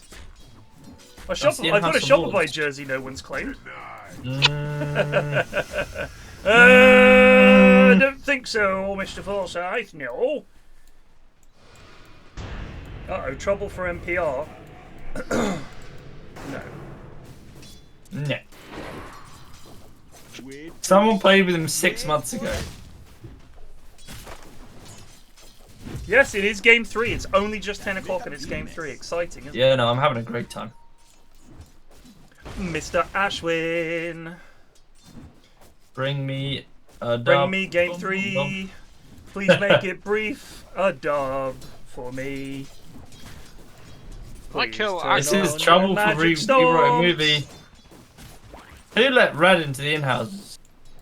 Red's has lost some MMR, I believe. We needed garbage. bodies. Oh no, Red Red is garbage. It feels like very knowledgeable, but it feels very impure to have a noble in there. A noble in the in-house. Yeah, mixing with the. How dare you, sir! You bring shame upon us all.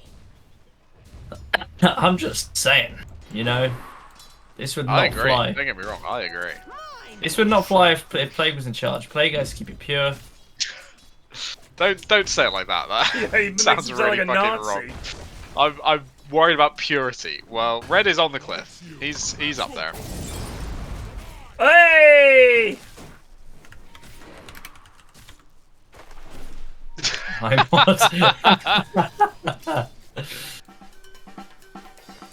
guess that there are no other, not even Twitch mods that play in houses. Actually, maybe Flute's a Twitch mod, but I think it's Flute's a Twitch mod. Steve XD used to. Yeah, but like, Steve. Fuck me. Wait, no, Steve isn't a Twitch mod, is he? No, he used to be. He used to be. He's not anymore. Steve? We stopped that. Wait, are we saying Nanesk or Steve? Steve. Nanesk. Nanesk is Steve XD. Yeah, I know, but it's Nanesk, isn't it? It is. Well, no, we've now returned to Steve. Well, mix and match. It'll be Nanesk. You haven't, but you're like really old-fashioned and like. All I'm saying is there is also a Steve. Yeah, I tried to get him, but that's I could not. Yeah, but I mean that's Steve. from Is a that bygone age. I do see that Steve very occasionally. Oh. I feel like that's like seeing like Sen Commander pop up, you know. A remnant from a cringer time. Too many puns. Yeah, it's Steve XD. I mean, I think Steve has definitely. He's lost his. Sorry, German Steve has lost his right to the Steve name. Indeed. I don't care. Yeah, if on Discord's new naming policy, they'll give Steve XD the option before. That's true. So what is the deal with the whole Discord? Am I going to lose the name PFlax on Discord? No, I doubt anyone else is called PFlax. Maybe. But if someone was called PFlax before you were called PFlax, they would be offered the right to PFlax. And my mod is dead. Why is We Wrote a Movie throwing his life? Oh my god, random guy's also dead. He's not. He's getting bloody killed. Remember, you can rely on his E now. You can. Makes it a lot easier to go for these dives when you know the damage is going to be there. He's level 5. Fucking hell.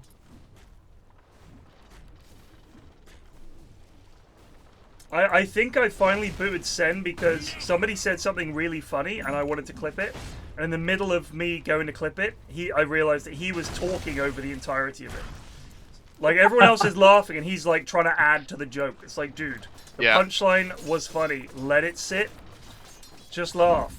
It'd be like, you know when Greg's going, yeah, dickhead. Sen would be like, nah, dickhead, way! Like saying something funny off the back of it or trying to be like, well done, you've ruined it. It's too much! I feel like in half the clips, it's just me laughing over the back of it. Yeah, I mean, yeah, a lot of the clips you can hear us laughing. That's what makes them funny. You hear someone laugh, at the end of like half of these Greg ones, there's just me laughing in the background. Let me. I have the soundboard work again. Oh dear! Trouble for Skywrath, mage. Hellboy does not fuck about. I feel like I haven't seen Hellboy in months, but I also haven't been paying attention for months. I think it's his first in-house, isn't it? Yeah. He's played plenty of in-houses in the... Oh, wait. I'm being stupid. Fucking hell. It is 10 o'clock, so... I mean, to be fair, I think Plague showed genuine concern there. Because there have been cases where a lad has definitely played in-houses before, but you have just not known that. Sometimes they just get lost in the sauce, you know? There's a lot of lads. Yeah. Sometimes there are a lot of lads. They This get is what I'm talking about. See what I'm saying? He's got another one. I don't think that one's correct for that situation either. I don't even know when you're supposed to say that. Where is that from? When isn't it? Got lost out in of the it, source. lost, bewildered, stupefied, or daydreaming due to intoxication, distraction, aimlessness, etc. Yeah, lost in the source, like as in the booze, right? Nice. Yeah. We're saying something got lost in the source. I think it's even better. Good day, sir. Yeah, we were planning something, but it just got lost in the source. You know what I mean? I like it. God's sake. Plague, I'm just gonna say you deserve to be on national TV. And all these little steps are just helping you along the way. Replace Portillo as that lad that goes on railways. Oh, beautiful. I'm going today to Oxford, where my friend lives. Wait, my phone is ringing. Oh, shut the fuck up!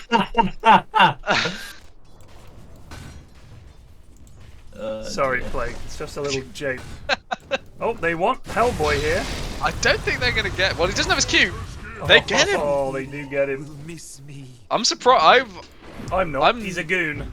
He is a goon. I'm surprised because I think Huskers normally have Q even like level 1. So to not have it is probably a mistake. Probably Maybe. a mistake. He probably just got a bit lost in the sauce on his item build, Yeah. skill build. That's not the appropriate usage. We've come up with a new one that's better. What was this axe pick about? I don't know. Probably just got lost in the sauce. Just got lost in it. Well, I think they had a strategy coming into the game, but somewhere in the mid game they just got lost in the sauce a bit. No, you're using it correctly. Got lost in the sauce. I want to imply that something is happening, that it was going right, but then the detail of it was lost in the sauce. I see. Okay. Like a sausage has been tipped into some sauce, and now you can't find the sausage. That's what I want to use it as. It has become lost in the sauce. You're welcome to adjust it as you need. I mean, I don't want to use too many phrases, otherwise it's just like putting a hat on a hat, but I will do it. Yeah. I was impressed that the hat on the hat usage was actually, it's not just throwing it out there. People were like, no, this is a genuine hat on a hat situation. I mean, I think it is quite easily slip in them. Holy shit! And it's just they're picking Windrunner. It's a bit too much single target damage. I think it's a bit of a hat on a hat. But yeah, I mean when half the conversation's about a draft, absolutely just lock in hat on a hat. Can't help but get the toggles here. He's bloody low. I don't see why not. Toggle! Oh, he's so shit! You did not. I don't know why I'm flaming you. It's obviously not required to be able to arm toggle flawlessly, but this is the kind of thing that destroys Huskars. You got to start rolling in the early game, and these deaths hurt a lot.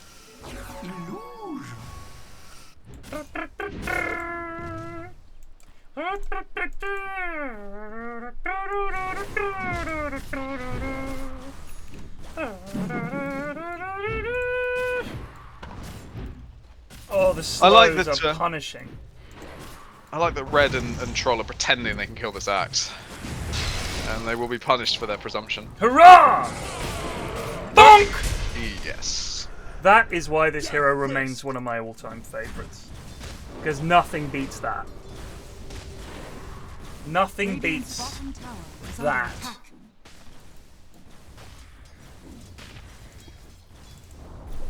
Radiant's bottom tower has fallen. I mean, it was the moment of the major.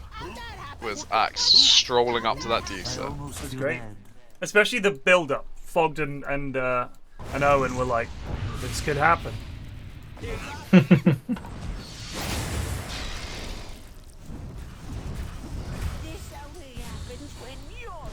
Red dead again.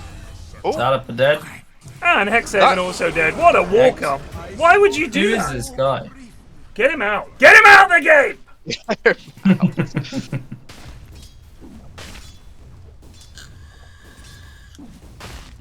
Yeah, the tier 4 dive was pretty impressive. Mad. They lost that game, didn't they? Well, they won it. That was game 3 versus Pandas. I thought there was a point where it was looking shaky because they dived. And everyone was like, why are they back in it? It's like, oh, they dived here. Maybe they dived another game as well, I don't know.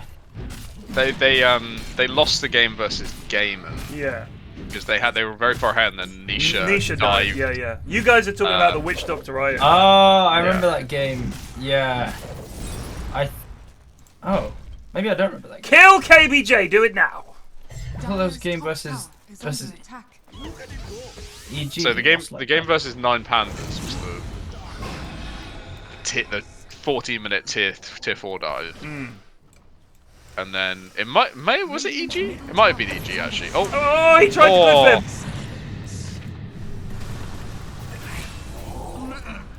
clip him. Woo! Hellboy's gonna need some help. His axe should start looking to connect. I think now. there was a game where EG were playing Naga. Liquid dived, or at least just Nisha dived. I can't believe Axe was farming away for like 10 seconds. He should immediately running to his Huskar there, and that would mean a free like ultra kill for Huskar. Black of Comms, Hellboy punching the keyboard. He's fuming. Well, this Ogre McGee is top of the pops in terms of fantasy points. Has almost got Midas. Just needs another 1,700 gold. I clicked on him thinking, there's no way he's almost got Midas, and I'm glad to see that he has been punished appropriately for this dog shit. Hellboy, keep rolling this game. Meanwhile, actually almost got a Radiance on Mr. Flute. Yeah, just a collection of random shit and Radiance. And the Radiance. Meanwhile, a random guy struggling with the cornucopia only. What's he playing? Troll. Oh. This is going to be the slowest fucking battlefield we've ever seen. It's going to be a rough one. A cornucopia! I like cornucopia just because I like the item name. I like saying cornucopia. It feels good. I mean, I don't like dead! Red with the steal. I don't like it's 1250 and then every single offlaner has a 700 gold fucking item that's as effective. That annoys me a lot. Bit naff. But at the same time, you pay the price. They want to encourage people to fight. That's all there is to it, this patch. They gave you the means to travel to get into a fight. They give you the money bonuses for getting into a fight and killing people. It's all about fight. That's it. For 700 gold, you get 0.5 more health regeneration than Cornucopia gives you at 1200. How is that? How is anyone allowing that? How is that balanced? How is that balanced? Greasing them up. TP's How is coming that balanced? How is that balanced?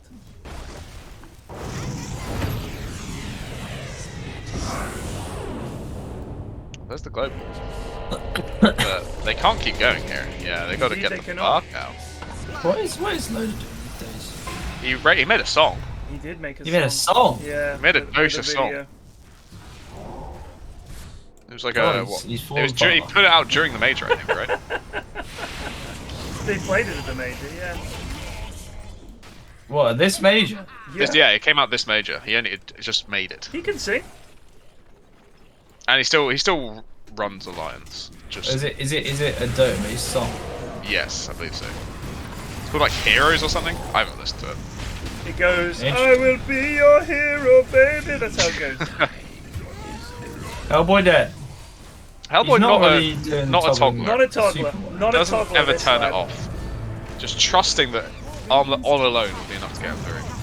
Oh, my mod. Yes. Our mod is in with the buyback. He's trying to take on Axe. And he is gonna die. Yes, KBJ! Oh, doing it! Oh, me? Oh, me? Don't say yes, Oz! Don't say... Oh, our mod died. Oh. Oh, an I've got the Axe Scarrath dog again. Scraff. Hex Raven. Hex Raven. Or it's Hexaven. Hexaven. Hexaven. Yeah, sorry, it's Can't French. say Isn't that. it? It's Hex Raven. It's Hex Raven. Sorry, that's your name now. Je suis Hexaven. Je suis I thought it was more Swedish. To be honest, Hexaven. Yes. I'm from Hexaven. Hexaven. Hexaven. Hexaven. How would it sound in German? Hexaven! Hexaven! Fucking hell, your mic peaked so badly there. I cut you out. I hope the shit cut you out for your stream as well, otherwise you just killed someone.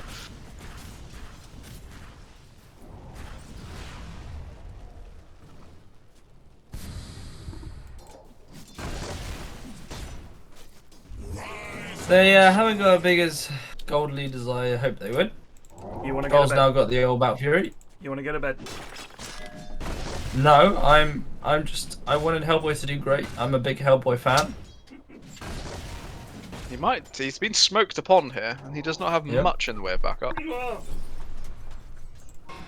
Oh, and he's in trouble. Oh, that's a good silence as well. I don't think any amount of dead. toggling will get you through that one. Yeah. Toggle this, bitch! Toggle Axe is coming in, but I don't see any world in which they 2v5 this. But my god, they're gonna try. Where's the other heroes, Blake? Where are the other heroes? You can play it yourself if you want to. I'm not saying it. What? What do you mean? Silencer has ended up on a cliff. I can't even find it. Where's my team? Fuck's sake!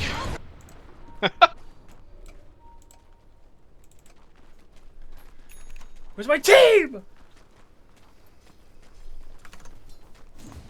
I mean, the lads just have some quality voice. They do. You got love Greg. You got love Plague, and you got love Paul. I have been aggressively saying listen to my calls recently. I've been going because I got so close to Immortal. I've been ham trying to get there. It's been brutal in the NHU. It has. But we've been getting some fucking dubs, so I've been missing it all. You have. And I turned up today and lost 2 games, but they were both unranked, so. Please, Sammy! Please, Sammy, listen to my calls! So good. Triple caution. Oh, Sky's dead. Triple caution! Shut up! Yeah, Sammy's just shut up. Giving him shit. Shut up. I I was reading about the Isle of Man TT race. Nice jump, That's the motorbike race, right? Solid relay just so resu bed fucking for dangerous. 73 I had no months. idea. Since it started, I Then think lads die all the time. every year. There was 1 year recently where no one died, and that was like, woo, no one died. Everyone was celebrating, dancing in the streets. No, they were like, I came here to see people die. It's unbelievable. It's like 6 people or something died last year doing the race. It's insane. The speed they go on the course is absolutely bonkers. Listen to my call, Sammy! Shut up!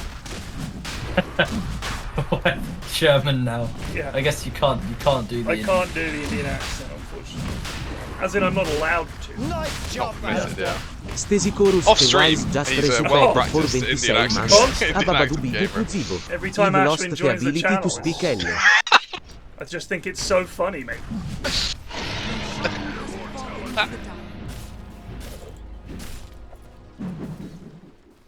It's fucking racism, eh? If it didn't exist, I could do my funny accents. It's just great accent. Terrible. It's just a fucking Just terrible. great accent. That's why you should be mixed race. You just, wish. you get the white privilege, I could but just you say, also get the yeah. the non-white offendedness. I could say it's alright, I'm ethnic, and everyone go, hey!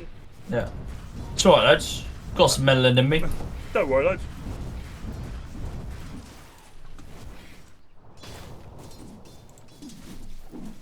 Axe isn't building Crimson, is he? Axe is not building Crimson. Not yet. Not yet. I don't think anyone is. No. Go and be Actually, there's a dramatic lack of auras on both these teams, which is quite nice to see. This is old patch Dotes at its finest. I will say regarding Crimson, they have a lot of magical damage coming out, so I would suggest a pipe might be decent to get them through this stage of the game. That is also have a not queued up. They're BKB only They gamers. don't care. Punch. What What rank is Flax again? We don't know yet. We do not know. We'll find out haven't done soon it. enough. I might do that. Do some solo gaming and get a rank. What's the command? I don't know. It is quite exciting, but the problem I've found is that if you haven't played much ranked pre this patch, it takes so fucking long to get your confidence up. Oh, mate, it took me about 30 games, I think. Cowboy's doing it. He's doing the things. And he's got Aegis, so he doesn't even need to care about toggling. He's free to just click. Fuck me. Triple kill. NPR kills lads on the back. And he gets away. The problem is his carry can't fight this Huskar. Well, he popped his ult too early on Troll, which was a Troll dunk. Troll's ult has a basic spell, so you gotta wait until after the Huskar uses his Q. Yeah. And then pop it. Yeah. But he didn't know that, fucked it up, and died. And then had the audacity to all chat some whiny shit because he didn't know how to play the game. I love to see it. Indeed. Just what the doctor ordered. Oh, Flute is frankly just AFK. You might as well just be in a volleyball match. Why would you spend your evenings doing this? Some people just enjoy like. It's like I guess the same vibe as enjoying like Candy Crush. Or... It's like an idle clicker for Flute at this point. Yeah.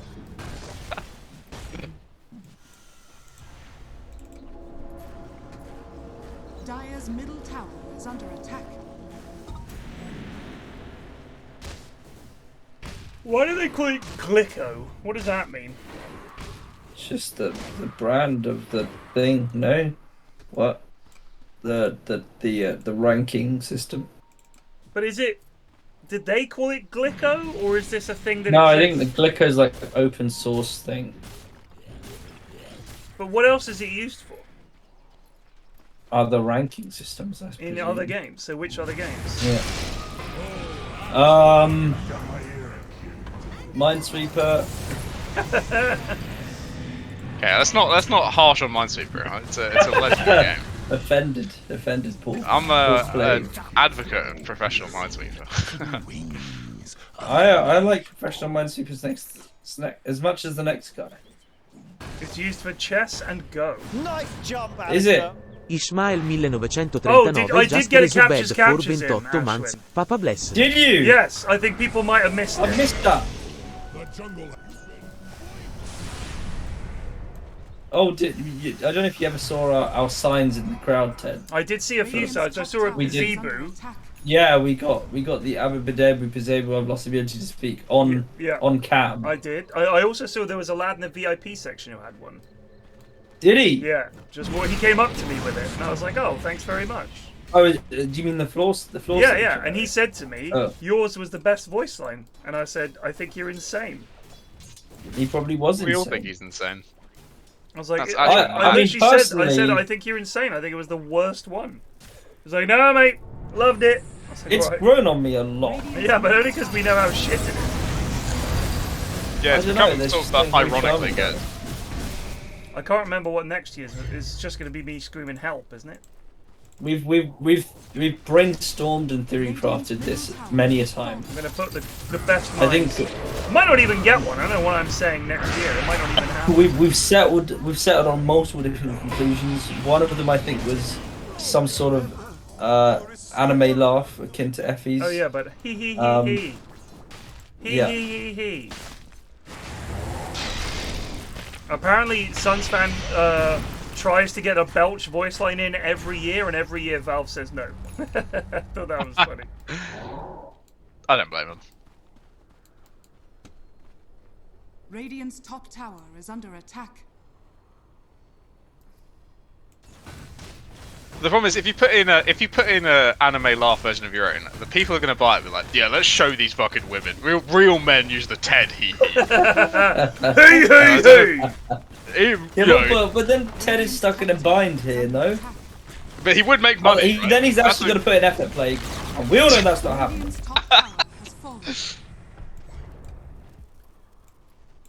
That's what I call Brexit Dota. What up? There's a line for you. Day in the life of a Brexit geezer. Brexit Dotes. What up?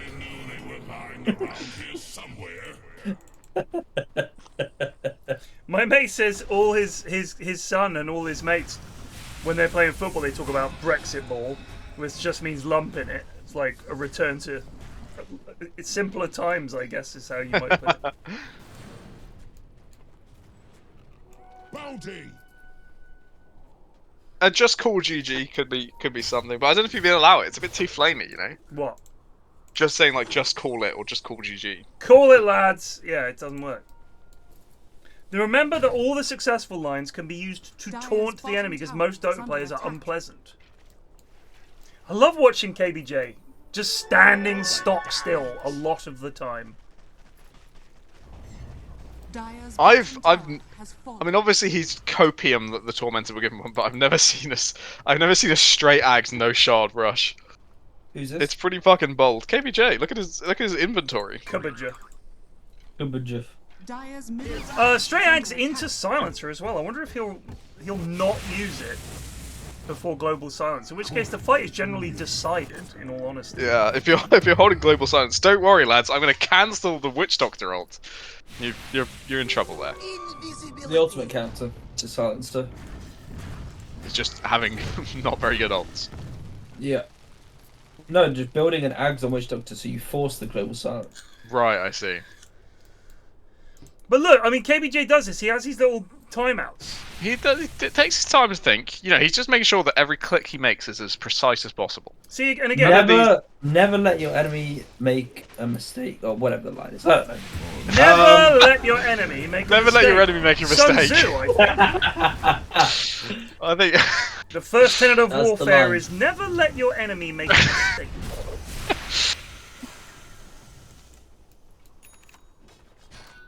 I just think, you know, KBJ knows you don't need 1,000 APM, you know? You just need to have the right click. He's also stream sniping, he's just queued up the shard. He's had it queued the entire time. He's hoping for a Tormentor so he doesn't have to buy it. That's actually what I would do. Yeah, that's what all of us would do, but it just makes a very funny looking inventory. No support items, no save, no wards, just 3 parts of an Ags and praying for a shard. I do get pent-up rage when Greg keeps unslotting his items to try and steal the shard. Does he Yeah, really? yeah. I just feel like, you know, that it shows a fundamental lack of respect for your teammates. I agree. Well, he also and the game. we were playing with him today, and Eri on the Oracle was like level 4 or level 5, and Greg was level 9 on Bounty, and Greg took the Wisdom Rune. Like, unapologetically said, I want to get my 10, and we have like a level 4 fucking Oracle 15 minutes in. That's a good lift. It's a good silence though. The save Skyrim. Oh my god. Not work. It's the 3 BKBs, cannot be stopped. Call it, lads. Call it, lads. I could almost taste the 10:35 minutes. Hellboy heard your pleas and picked us up. Woo! But he has no BKB now. He's in fucking trouble. God damn it, Hellboy. God fucking damn it. This is some niche level throws. Oh, it's a big maledict though.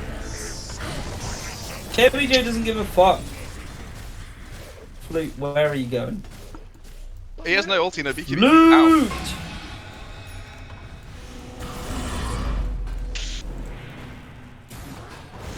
Oh. I think Redless stunned Akati. He did, but by God did he get that cash. He is actually picking up some auras for the team. If he can get them to survive through the triple BKBs. Again, Troll is the king of comeback fights, but so far, nothing really. I would say generally you come back after the game and think, why the fuck did we pick Troll? That's the comeback. I went down for this Troll hatred. He's a glorious hero. Every time he got picked in the major, I groaned. Pretty sure he lost most of the game. I think he did lose most of them. Oh, let's take Troll. I don't want to win. Lads don't want to win. I want to try this Wendy hero mid and carry. That looks quite fun. Even if it did, only Sumail could make it win, but it did look fun. I mean, a lot of people were saying it's actually really, really good. Well, I find win just because if you think about it, they were saying Power Shot's really good. She's good in lane and everything, and the thing is, if you get a shackle off on 2 heroes, it's one of the best stuns in the game. And if you get a good focus fire on the right target, you blow up some core target. It's huge. I mean, Wendy is the definition of like the highest of highs and lowest of lows. Yeah. You can have fights that you instantly win by yourself, and fights that you're just like every shackle shot misses, and you're like ultiing a blade mail or something. She is, oddly enough, a very high skill hero. I think if you come up against a good Wendy, you feel like you've just been fucking. There's nothing you can do. Because especially if you're mid against her and she gets 6 first and gets her fucking javelin, she just kills you. That's it. You better be a hero with an escape or you're dead. True, and yeah, that's pretty true. Oh no, I was just yawning. So guess what? He's a tired boy. We were doing the true and thing, and someone from ESL walked in and said, "God, you make me feel like I'm sitting next to Axel." And they meant Munt. He does that in the office, apparently. Yeah, he does that like constantly. Yeah. I don't doubt it. He's insane. Like we were coming up the stairs from rehearsals, and Munt was there, and he heard me saying "true" and I came around the corner, and he immediately went into it. Like I just came out of the door. It is like it's a Tourette's kicking like tick. He has no control over it. True, man. Yeah, it's almost cruel to say true near him because he just can't stop. You just can't do it. Like I literally came around the corner saying "true" and he was like, "Yeah, that's pretty true. That's true. Yeah, that's true. That's true. That's fucking true. That's the way to do it." True, and yeah, that's true. That's true. That's true. That's fucking true. He must be a fucking nightmare to be next to. That's fucking true. That's the way it is, dude. But the way he says it, he's learned it so perfectly. He says it really fast. That always makes me laugh. True, and yeah, that's true. That's true. That's pretty true. That's true. That's fucking true. That's true. He's a weird. I love him. He's an oddball, but in a good way. Oh, he's Hellboy's in. This is the Aegis. Oh, what troll is fucked. That's me standing up for Troll, eh? What a fucking impact. I mean, the other problem he's got is he's up against an axe. He is up against an axe, yeah. MPR is trying to get that best hit. It was just funny the fact his colleagues were like, "Oh, don't say that." I'd sit next to a guy who does that all day.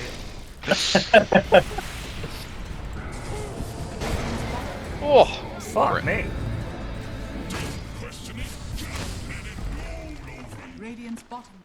Oh yeah, Sardine area was not a fine moment in Munt's history. I mean, Munt has been not on great form recently. Like, all of his recent Steam names, they've been weak. They've been the most weak. recent one is Phylactery Cruise, which I can appreciate, but he was having a go at Saul Goodwin, so I mean I can't get behind is bad. Phylactery Cruise now. That's very poor. I mean, I still think Elizabeth Ethereal Blade was his finest moment. It was his finest moment, but he's refused to use it as a Steam name. He can't. So Bade, Mob is right. So Bade was the worst. So Bade was when I almost fucking muted him on Discord. It was so insufferable. So Bade, so Bade. For Munt, shut up! He's not even here, and I'm triggered. What's the voice line?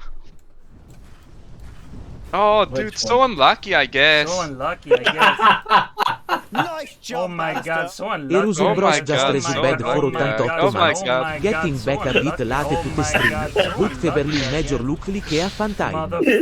Was also nice to see all the lads in photo form turn Ian McQuelling Blade was the top form for month.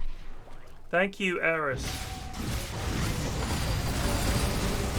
You better hope TTS isn't on for that. Fuck me.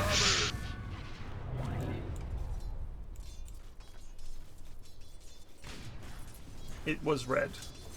I just, oh my god, so unlucky I guessed over it. KBJ has the shot! Oh, sorry, three wisdom. Mint Berry Crunch just resubbed for 6 months. Each of those was 1400. Holy shit. Hellboy's in!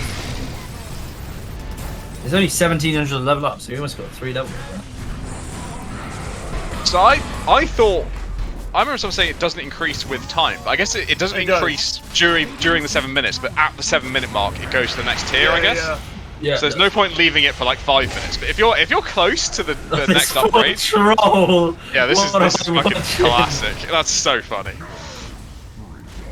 Call it, lads. Have you ever watched that and want to play the hero again? Call because it, the times that you just brutally chain route an AM is so satisfying. It's the Wendy complex all over again. The times when you're a hero, it's on another level, and then sometimes you're just a troll. All the time. Gipex makes a decent point that I would love the "Oh my god, so unlucky I guess" voice line if it was with an Italian accent. Yeah, that's true. Mamma mia! Oh mamma mia! My god, molto unlucky, I guess. So unlucky, I guess. I almost feel bad. KBJ Witch Doctor doesn't lose no matter what he does. Just does not lose. What a dreadful match. To round out this major, aka the in-houses. Well, gentlemen, thank you for all the chuckles and mirth. I had a wonderful evening. That was actually pretty bad. About the games we did. We did. Deal with that, haters. Right, I'll see you tomorrow, boys. Peace. GG's. Cheers. Thank you to Eri for organising the in-houses. Thank you to everyone who took part, and I will see you guys tomorrow. Take it easy and peace out.